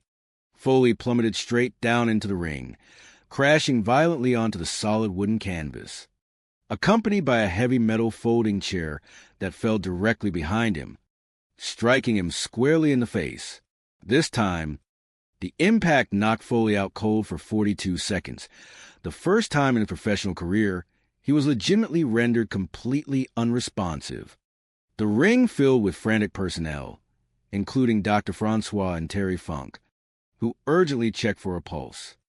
Seeing Foley's unresponsive eyes, The Undertaker later admitted he was genuinely terrified for his opponent's life. In a brilliant display of veteran instinct, Terry Funk walked up to The Undertaker and demanded to be hit, successfully drawing the cameras and the crowd's focus away from the gravely injured Foley so medical professionals could tend to him. When Foley finally regained consciousness, staring up at Terry Funk's shoes, his mind was already back at work. With a massive wound underneath his lip and a tooth that had been knocked out of his mouth and somehow traveled up through his nasal passage into his nostril. Foley flashed a smile for the television cameras, completely driven by adrenaline and the need to deliver a memorable spectacle. After 17 brutal minutes, the match finally concluded with The Undertaker securing the victory. When the stretcher was brought out, Foley famously waved it away, rising to his feet as 16,000 fans in Pittsburgh erupted in an absolute frenzy of awe and respect. Backstage, Vince McMahon greeted Foley with a mix of gratitude and stern admonishment, demanding a promise that he would never attempt anything like it again, while medical staff plucked thumbtacks out of his battered body.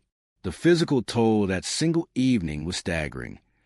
15 stitches underneath the lip, 2 lost teeth, a dislocated jaw, a bruised kidney that troubled him for 6 weeks, a dislocated shoulder, and an undiagnosed concussion. Yet, that match completely transformed public perception, sparking a massive career renaissance that culminated just 7 months later when Mick Foley captured the World Championship. However, the relentless escalation of violence could not be sustained without a devastating cost. Just 7 months after Hell in a Cell, Foley pushed his physical limits even further in a brutal I Quit match against The Rock. Ignoring warnings from colleagues and doctors, Foley endured 11 unprotected steel chair shots to the head while handcuffed, suffering severe cumulative brain trauma for a television angle. Family members, including his wife Colette, watched in sheer agony as the lines between fiction and reality blurred into a terrifying medical reality. Years later, independent neurological evaluations delivered a sobering verdict. Foley was explicitly told he should never wrestle again.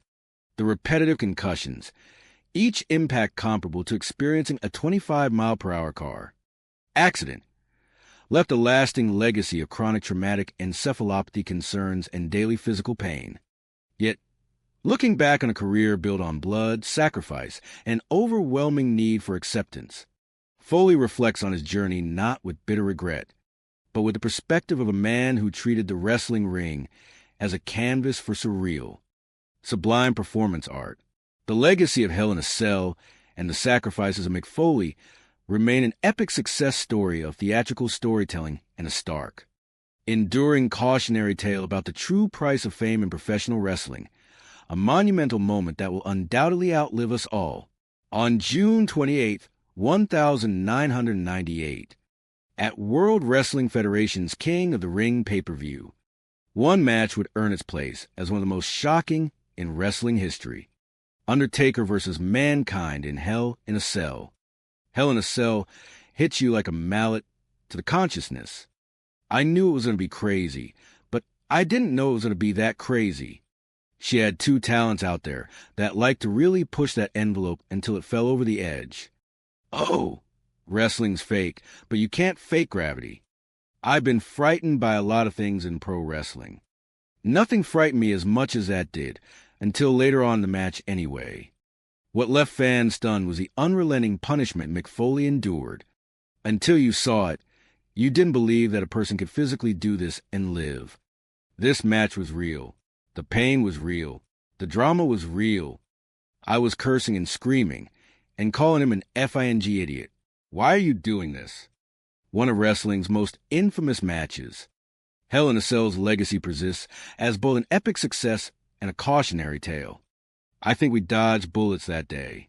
Not just one, but several. It's really crazy to think that they would allow someone to go unconscious and then just continue. The match, the collateral damage that ensued, is another story. When does it stop? When's enough? You pay all day long for the decisions you make in your 15 minutes in the spotlight. It was a dangerously crazy masterpiece, but all of us need to ask ourselves the question, was it worth it? Everyone who gets into wrestling is looking for something that they find missing in their own lives. For me, I was teased a lot, so I had an overwhelming need to be liked, and to take that World Wrestling Federation Championship belt. For example, I remember being in college as a sophomore. I took a swig of red food coloring, and I did a superfly leap off a bed onto a stuffed atom on a concrete floor. And when I hit the floor, I spit that blood concoction out. Everybody in the dorm was there watching. I heard one of the girls yell out, "That's the most disgusting thing I've ever seen." And I felt that power. So I thought, if I can't make people love me, perhaps I can disgust them. I just needed to get reactions. My name is Mick Foley. I am known as a hardcore legend, and I survived Hell in a Cell. I think Hell in a Cell is a perfect gateway. So many people have said that's the first match I was shown, and now I'm a huge fan. And my follow-up question is always like, did you expect all the matches to be like that? It's like, because they're not. A normal Mick Foley match is quite hardcore, brutal, probably blood, thumbtacks, fire. Oh my God, he's ready to take his dick. Barav Guai, getting exploded by C4 explosives in Japan. Getting speared through a table of fire. Taking like bumps on the concrete. Oh God, right on the concrete. I mean, he just put his body through so much. I'm Mickey Foley, and my dad is a hardcore legend, Mick Foley. I think he just really loves getting like in oh my God or gross or nasty type of pop. Oh my God. I'm Noelle Foley, and I'm the daughter of Mick Foley. Realism was a big tool.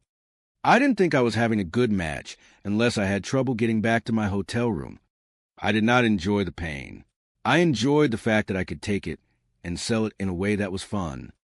Oh no. Oh my God. He's hung himself in the rope. I just had to really ask myself, do I want to get mixed up with this? I'm Colette Foley, and I've known Mick Foley for over 35 years. When I met Mick, I noticed his eyes.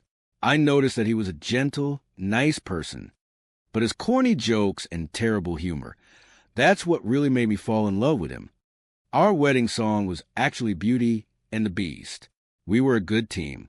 She understood. She understood my commitment. Like, she really did.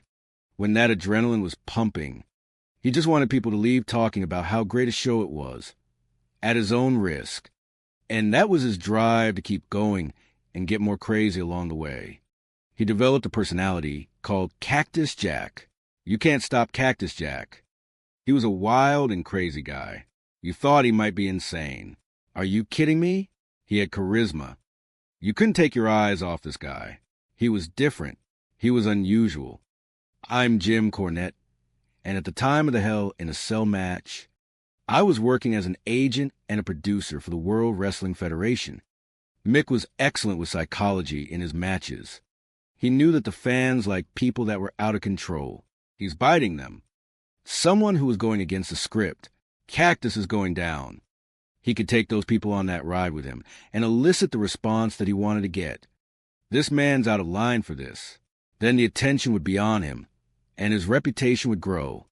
Our bedroom furniture consisted of a mattress on the floor with a black and white television, with a VCR that barely worked, and in that VCR was Japanese wrestling tapes. I would sometimes watch 12 hours of Japanese wrestling a day. I liked the realism, the storytelling. It's not just man versus man. You have to defeat the surroundings, you know? I thought Japan was likely to be where I made my living. They were looking for a foreigner who could feud with Terry Funk. Terry Funk was the greatest of all time for his ability to make people suspend disbelief in A. Second, Terry Funk became somewhat of a mentor to Mick, and they started working together in these explosive, bloody, violent, fiery death matches in Japan.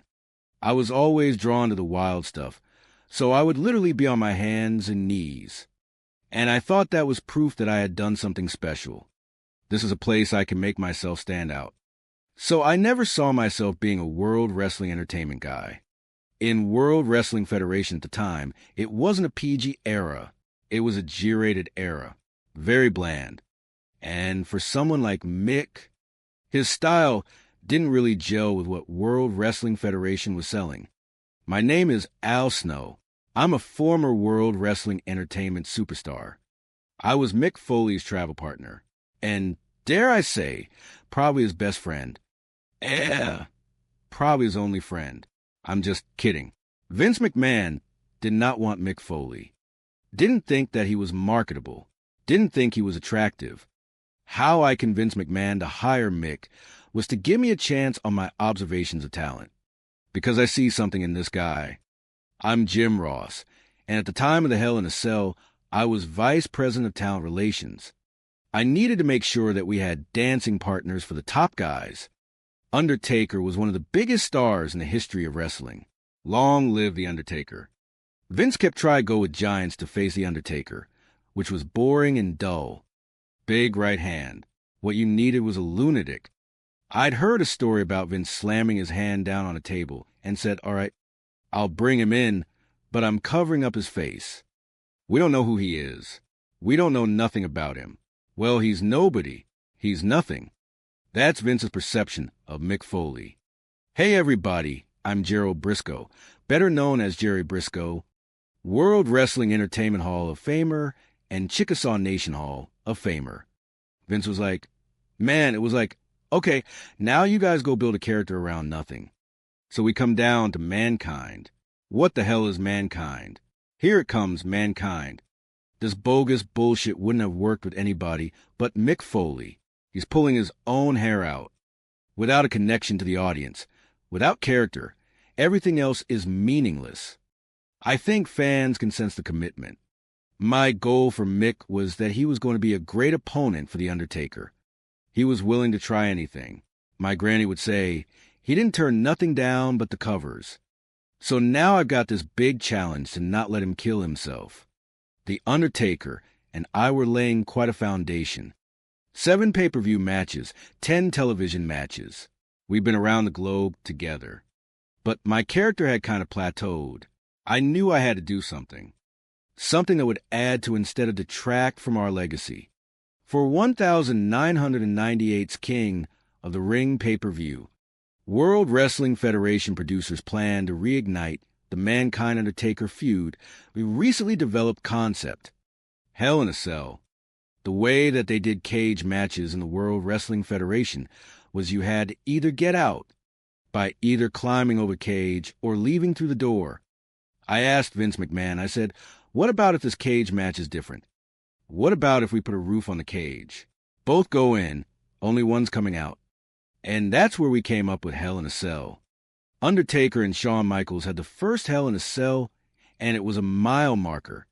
Well, the Michaels-Undertaker match, technically, to me, it's still the best one. I just looked at this match open-jawed. I literally can't do any of the things that these guys are doing. Some 9 months later, they're going to do it again, this time The Undertaker and Mankind. And then I asked Terry Funk, what are we going to do? And he started laughing. He went, you know what would be funny is, what if you actually started the match on top of the cell? And what if you're thrown off? He's saying it as a joke. He stopped laughing. I looked at him and I said, I think I can do that. I could not get the idea out of my head. I pitched The Undertaker and Mr. McMahon, the idea being thrown off, into a casual conversation. It was a great sell job. I wasn't on board, really, for throwing Mick off the cell. And, he was dead set. And then, we got bets on board with him. I was like, okay, I was not looking at this match as like a second act of my career. I was just looking at it as a way to try to keep my head above water. I thought, when this run is done, I am too. Did you know going into this, what Mick had planned? Yes, he told me the high spots, that he was going to be all right. If he can see it, he can do it. And I trust that. We have only seen one Hell in a Cell matchup in World Wrestling Federation history. And it was the most unbelievable match that I think I've ever witnessed. JR, I remember specifically thinking to myself, I need to come out with everything I've got. Just eyes on the prize. This match has so much riding on it, JR, that the loser may not even stop at the hospital. They may go straight to the morgue. There's that old saying, be careful what you wish for, you just might get it. Ladies and gentlemen, the following contest is the Hell in the Cell match. On June 28th, 1998, at Pittsburgh Civic Arena, a packed house eagerly awaits the Hell in a Cell showdown between Undertaker and Mankind. Yeah, you gotta imagine the pressure that Mick's probably feeling as he's walking to the ring. Knowing that the last time an audience saw this match, it was Shawn and Taker. knowing that he's got to outdo that. Poor Mick. He's not exactly the most nimble guy in the world either. My name is Jimmy Corderas. At the time of Hell in a Cell, I was part of the ring crew and also a referee. I was backstage watching on the monitors, and Gerald Briscoe was the one who produces there. I had the best seat in the house, sat right in front of about 10 monitors watching everything. So you were like basically sitting in the captain's seat during Hell in a Cell? I was the pilot, baby. This is probably the first time in 20 years that I've watched this match. No one knew what to anticipate. And I don't think anyone could have ever imagined what they were going to see. Hello again, everybody. I'm Jim Ross alongside Jerry the King Lawler. I was as much in the dark as a fan watching at home. I did want to start the match in a way nobody had ever started a match before, and to do something no one had ever done. I think there's a little bit of shock on everybody's face, like, he's going up now? He's going up at the beginning of the match? He's supposed to start out inside the cage, isn't he? What next? He's not very logical. I mean, he needs therapy. I had not been on top of the cell. I assured Mr. McMahon of The Undertaker, yeah, I've been up there. It's fine.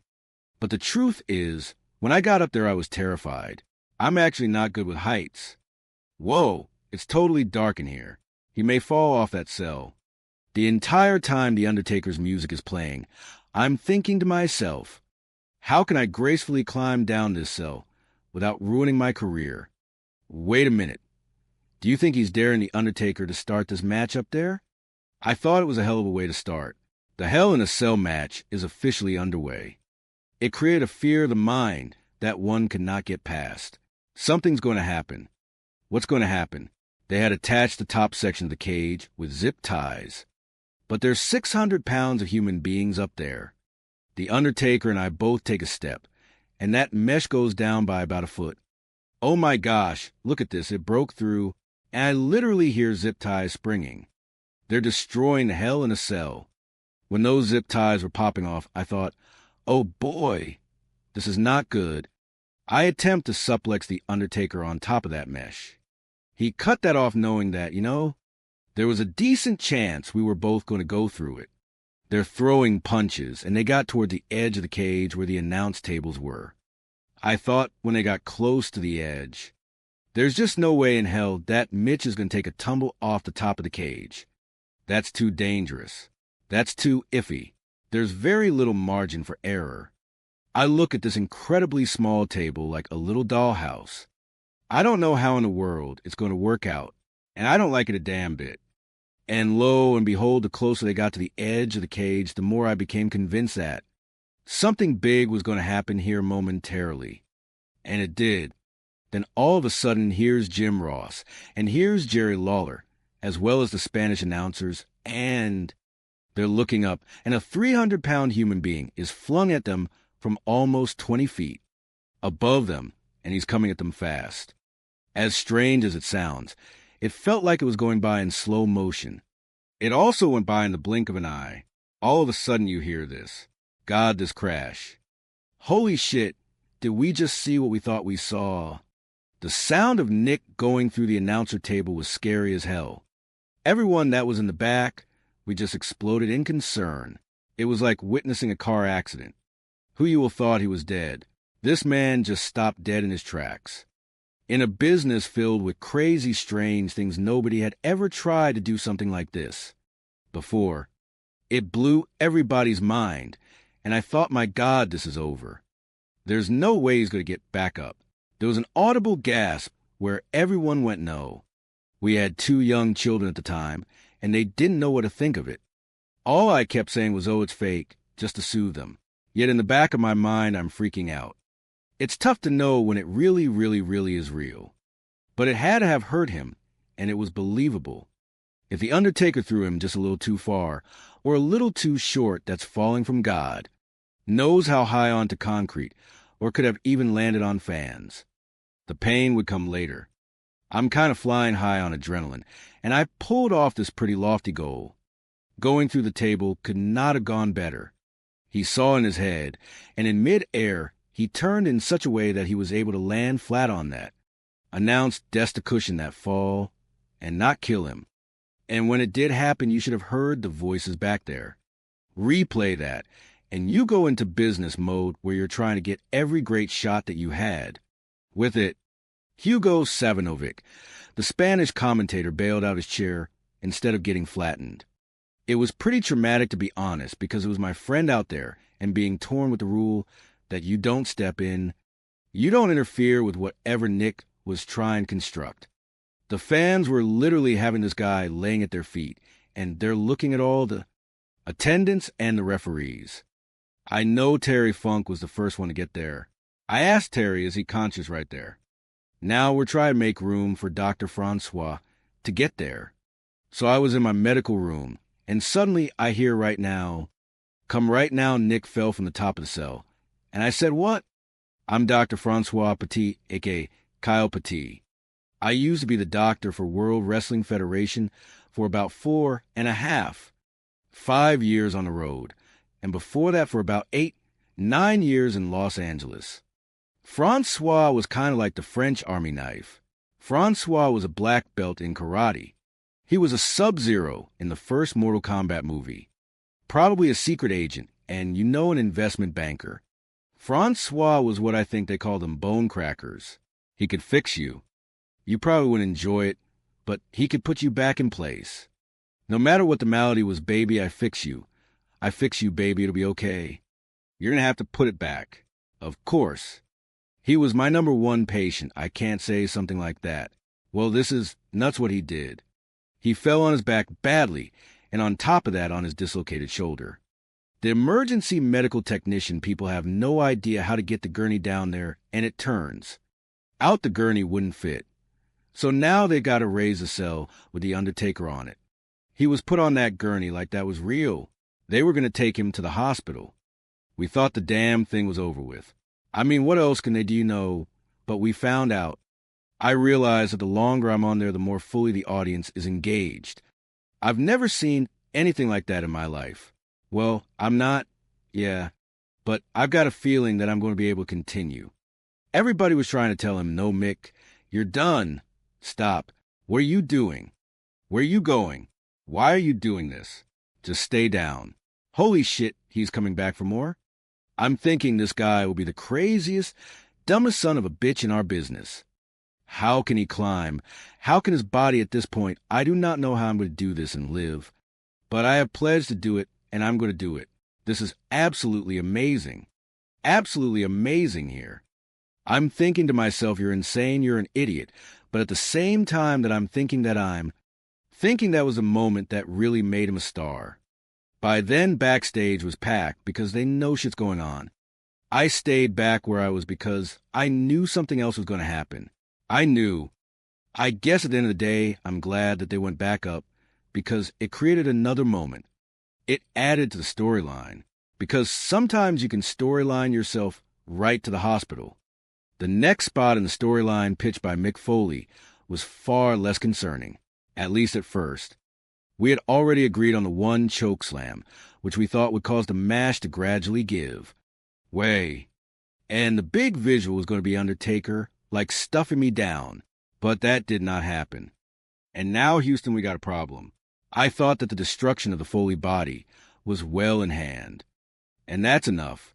It was a completely different situation than when he got thrown off the top. You just know, I'm screaming at the television set. I am cursing. I was like trying to get the company on the phone, and I couldn't get through to anybody.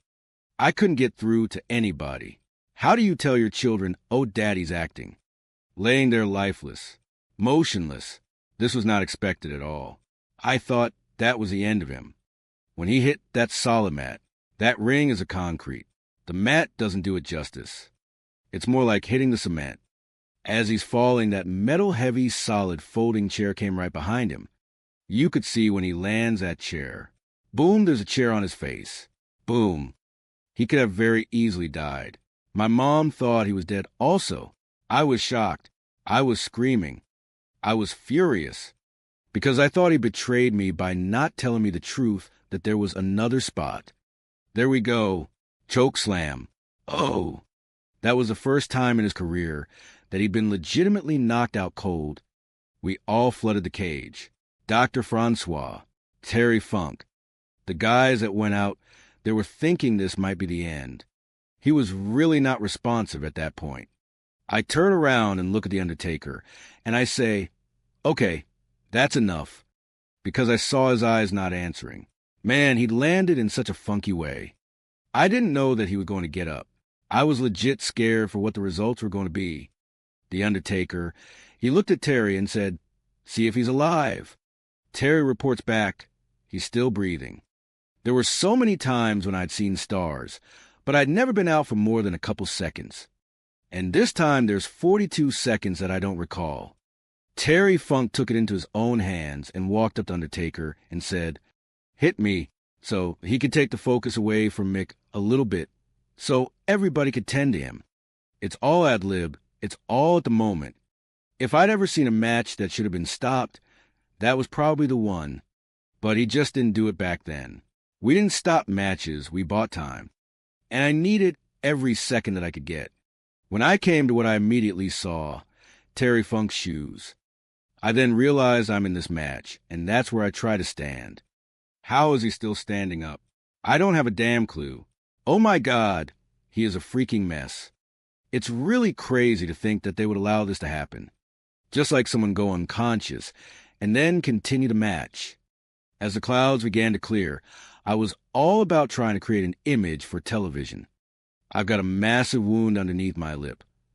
And if I can find a way to take my tongue, stick it through that massive wound, it's going to make for a great television moment. And he's smiling. There's the tooth. How do you get hit in the face with a chair, and it knocks your tooth out, and it ends up in your nostril? One of the doctors said that it went into his throat, but because he was breathing so heavily that he had sucked it up the other way and came down through his nasal passage. Maybe a tooth?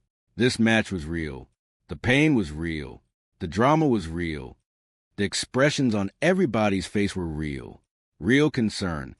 You could look in his eyes and tell you there was nobody home. And I'm trying to talk to him. All he wanted to do is, we got to get you a tax. What is that? A car tax? This was their first appearance in World Wrestling Entertainment. I felt like I should be the guy to bring him over. He's purposely rolling around to make sure he gets all the thumbtacks on him as much as possible. When the adrenaline is taking over, you don't realize the pain anymore. You're part of the pain. You're pushing so far, you don't even know you're doing it.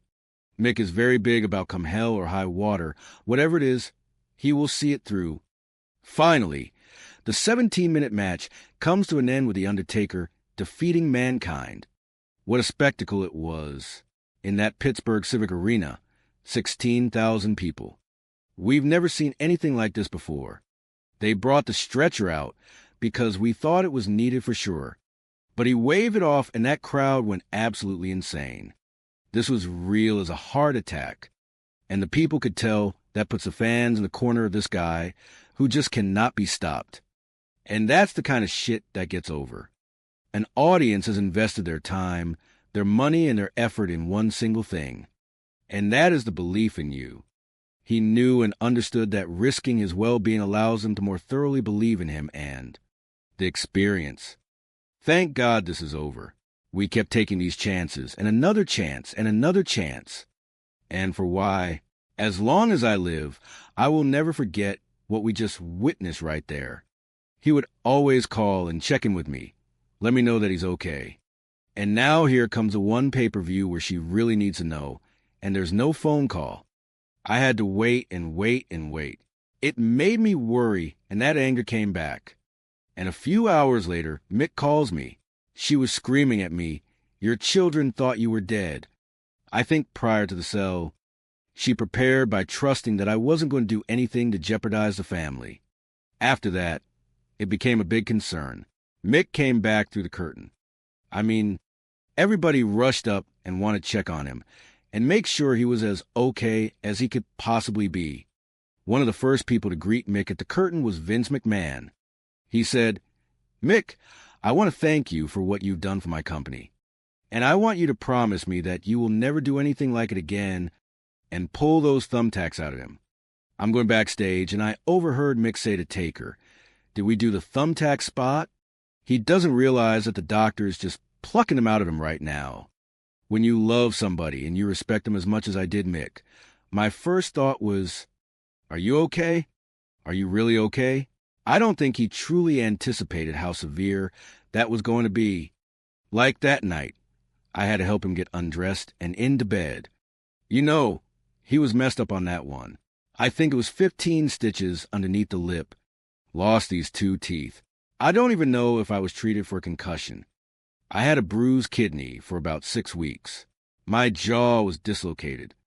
I can't remember which shoulder was dislocated, but you know what? That match changed the way people felt about me, and that's what really sparked a career. Renaissance. With what you did at Hell in a Cell, I want to publicly thank you. Going from Vince not wanting to see him in a World Wrestling Federation ring to 6 months after that match, he was world champion. The reaction, the pop, the adrenaline, the rush, the more he did, the more risks he took, it made me worry. The bar kept just going up because it was never good enough. I think he felt like he had to live up to being the hardcore legend, continuing things that he probably shouldn't have. Mick, at that point, was about what are the limits of physical human endurance. He felt like he owed it to the guy he was working with. He owed it to the people to do something that they hadn't seen before. I remember not a scolding, but a warning. If you continue to try to do these type things, it's going to catch up with you. He understood, but he didn't agree with me. Just 7 months later, Mick Foley again pushes his limits. This time in a brutal showdown with The Rock in the infamous I Quit match. No stopping the match for excessive blood loss. I told Mick that's a horrible idea, but he was going to do what he needed to do and what he wanted to do. He's riding the big tidal waves. I also think it had something to do with my way of making it seem like everything was going to be all right. It was one of the worst days of my life. The I Quit match is underway. I had both children with me. It was super brutal from the beginning. I got carried away with The Rock. I had told him, laid in, Mick Foley is barely moving, and now The Rock has handcuffs. What the hell is he going to do now? He did, but instead of taking 5 shots, I took 11 shots. No. What the hell is Mick Foley doing? His kids were not old enough at that point to really ascertain what was fact and what was fiction. But also in the middle of this fiction, it was a fact. He got brain damage for a wrestling angle on television. Where does it end? What does it take now to put you down? Please, Mick, say I quit. So this sounds pretty bizarre, but I don't have one singular memory of my dad ever wrestling. Part of me thinks it's because it was very traumatic to me. Like, how could these 11 shots change my dad's health? Like, if you were to get 11 headshots, a normal person probably could have died.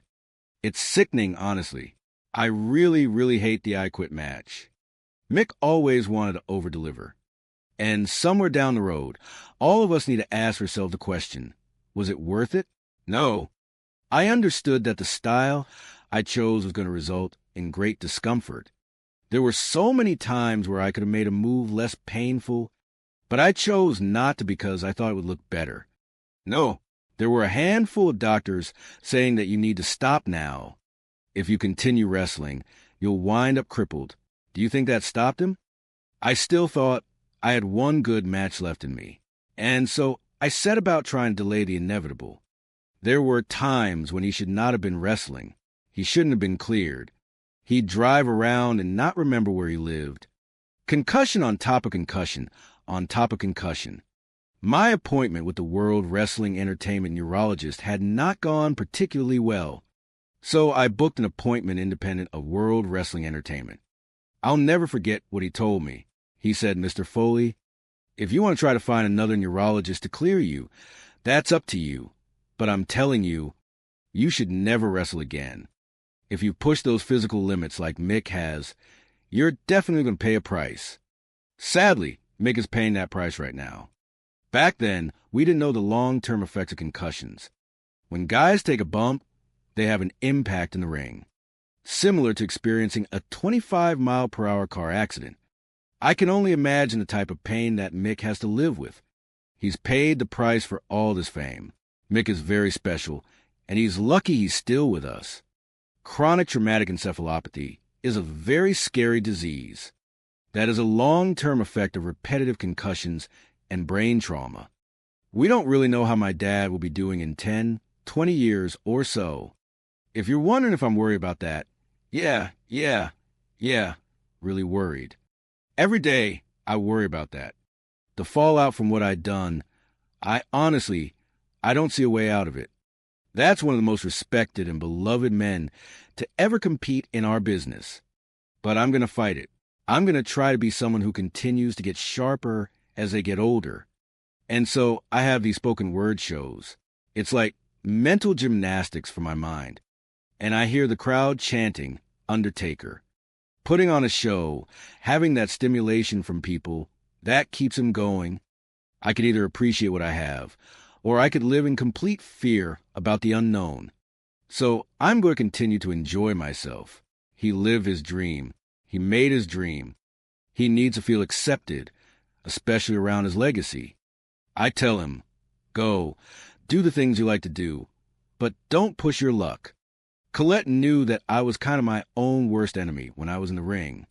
We dress up in wild costumes and engage in a fantasy form of combat that leaves a lot of us in worse condition than we arrived at, and we do it to earn the acceptance of total strangers. For me, it was all about the reactions, the eyes lighting up, my desire to be authentic. I definitely wanted to be loved. All the sacrifices you put your physique through just for the roar of them. I like that roar. You can't say that the fault without also admitting that it's responsible for my success. Mick Foley is known for many things. He's a multiple-time champion. He's donated time and energy to charities. But what he's known for is Hell in a Cell. For years, I really harbored some resentment for that match because it was the only thing that I was known for. I was in a dark place for a while. On one hand, I knew I'd done a lot in wrestling. On the other hand, I felt like I'd accomplished nothing at all. The Undertaker and we were reminiscing, and he says, "You know, Jack, what we did that night will outlive us both." That was a major step in embracing that moment. That's what I got out of wrestling for, to try to create moments like that. I think fans are going to remember him as a guy who gave his heart and soul to this business and appreciate him immensely for it. The audience is coming to be in awe because few people in the world can put you in awe. And those people do. This is the beauty of it. Me and my dad, we were at the World Wrestling Entertainment Warehouse, and we came across the cell. My dad certainly wasn't expecting to see it. He touched it, and he just started tearing up and started crying. I've never seen my dad cry. For something to make him cry must have been really important and life-changing and also probably pretty scary. Like, this could have been it. I'm lucky I'm here after that. There's no reward big enough to cover that risk. We did not know nearly as much about head injuries as we do now, but I can't tell you with certainty that I would have done things different if I had known that. I felt like the world had offered me this canvas to create surreal, sublime performance art. There were some bumps in the road, but it was a pretty magical way to make a living. On certain nights when things were really good, it was one of the most powerful feelings in the world. On June 28th, 1998, at WWF's King of the Ring pay-per-view, one match would earn its place as one of the most shocking in wrestling history. Undertaker versus Mankind in Hell in a Cell. Hell in a Cell hits you like a mallet to the consciousness. I knew it was going to be crazy, but I didn't know it was going to be that crazy. She had two talents out there that liked to really push that envelope until it fell over the edge. Oh, wrestling's fake, but you can't fake gravity. I've been frightened by a lot of things in pro wrestling. Nothing frightened me as much as that did, until later on in the match anyway. What left fans stunned was the unrelenting punishment Mick Foley endured.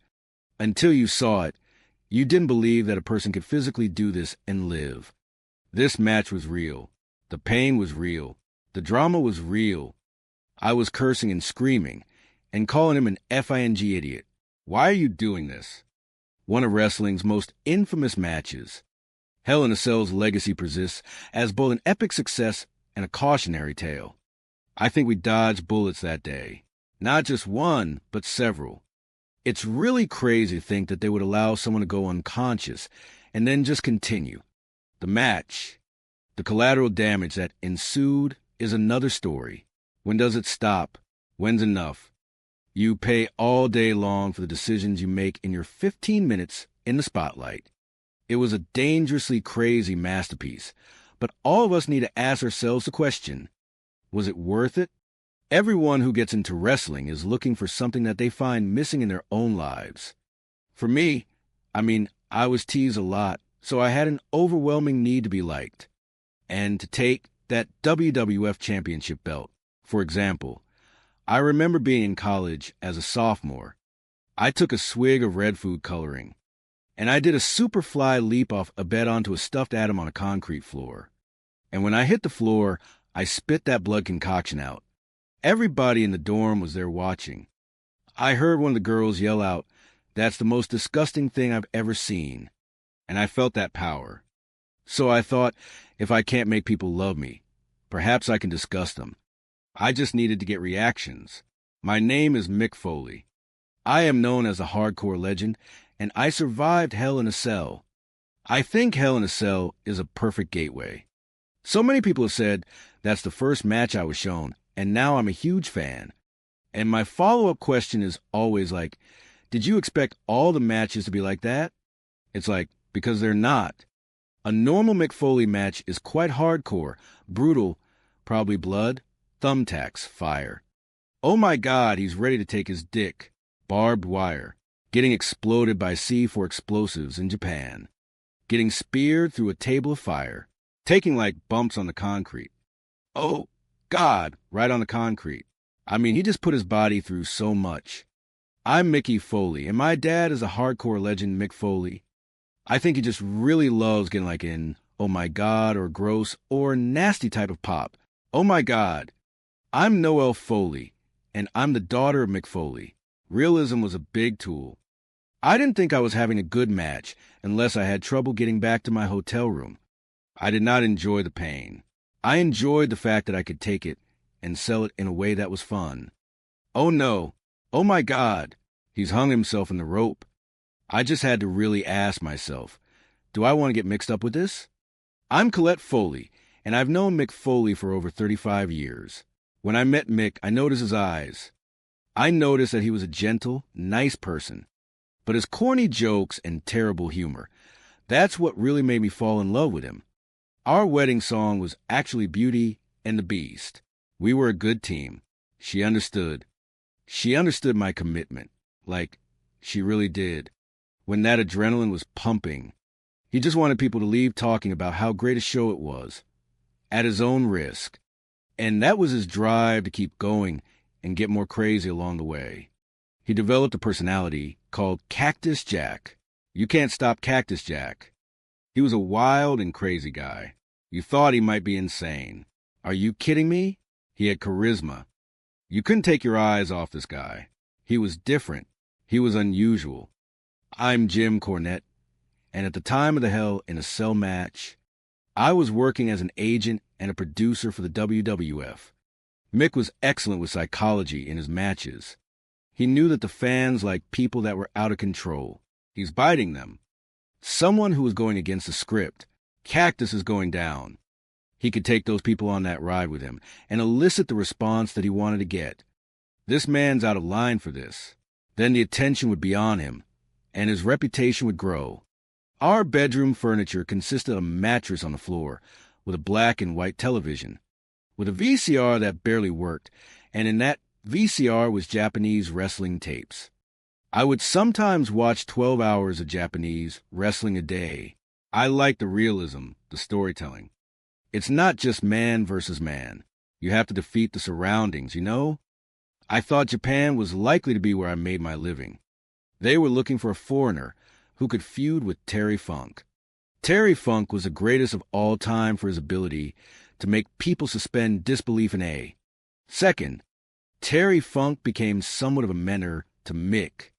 and they started working together in these explosive, bloody, violent, fiery death matches in Japan. I was always drawn to the wild stuff, so I would literally be on my hands and knees. And I thought that was proof that I had done something special. This is a place I can make myself stand out. So I never saw myself being a WWE guy. In WWF at the time, it wasn't a PG era. It was a G-rated era. Very bland.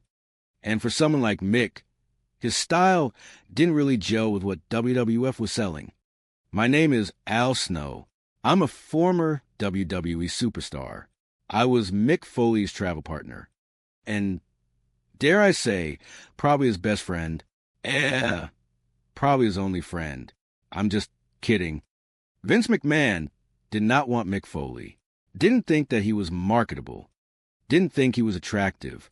How I convinced McMahon to hire Mick was to give me a chance on my observations of talent.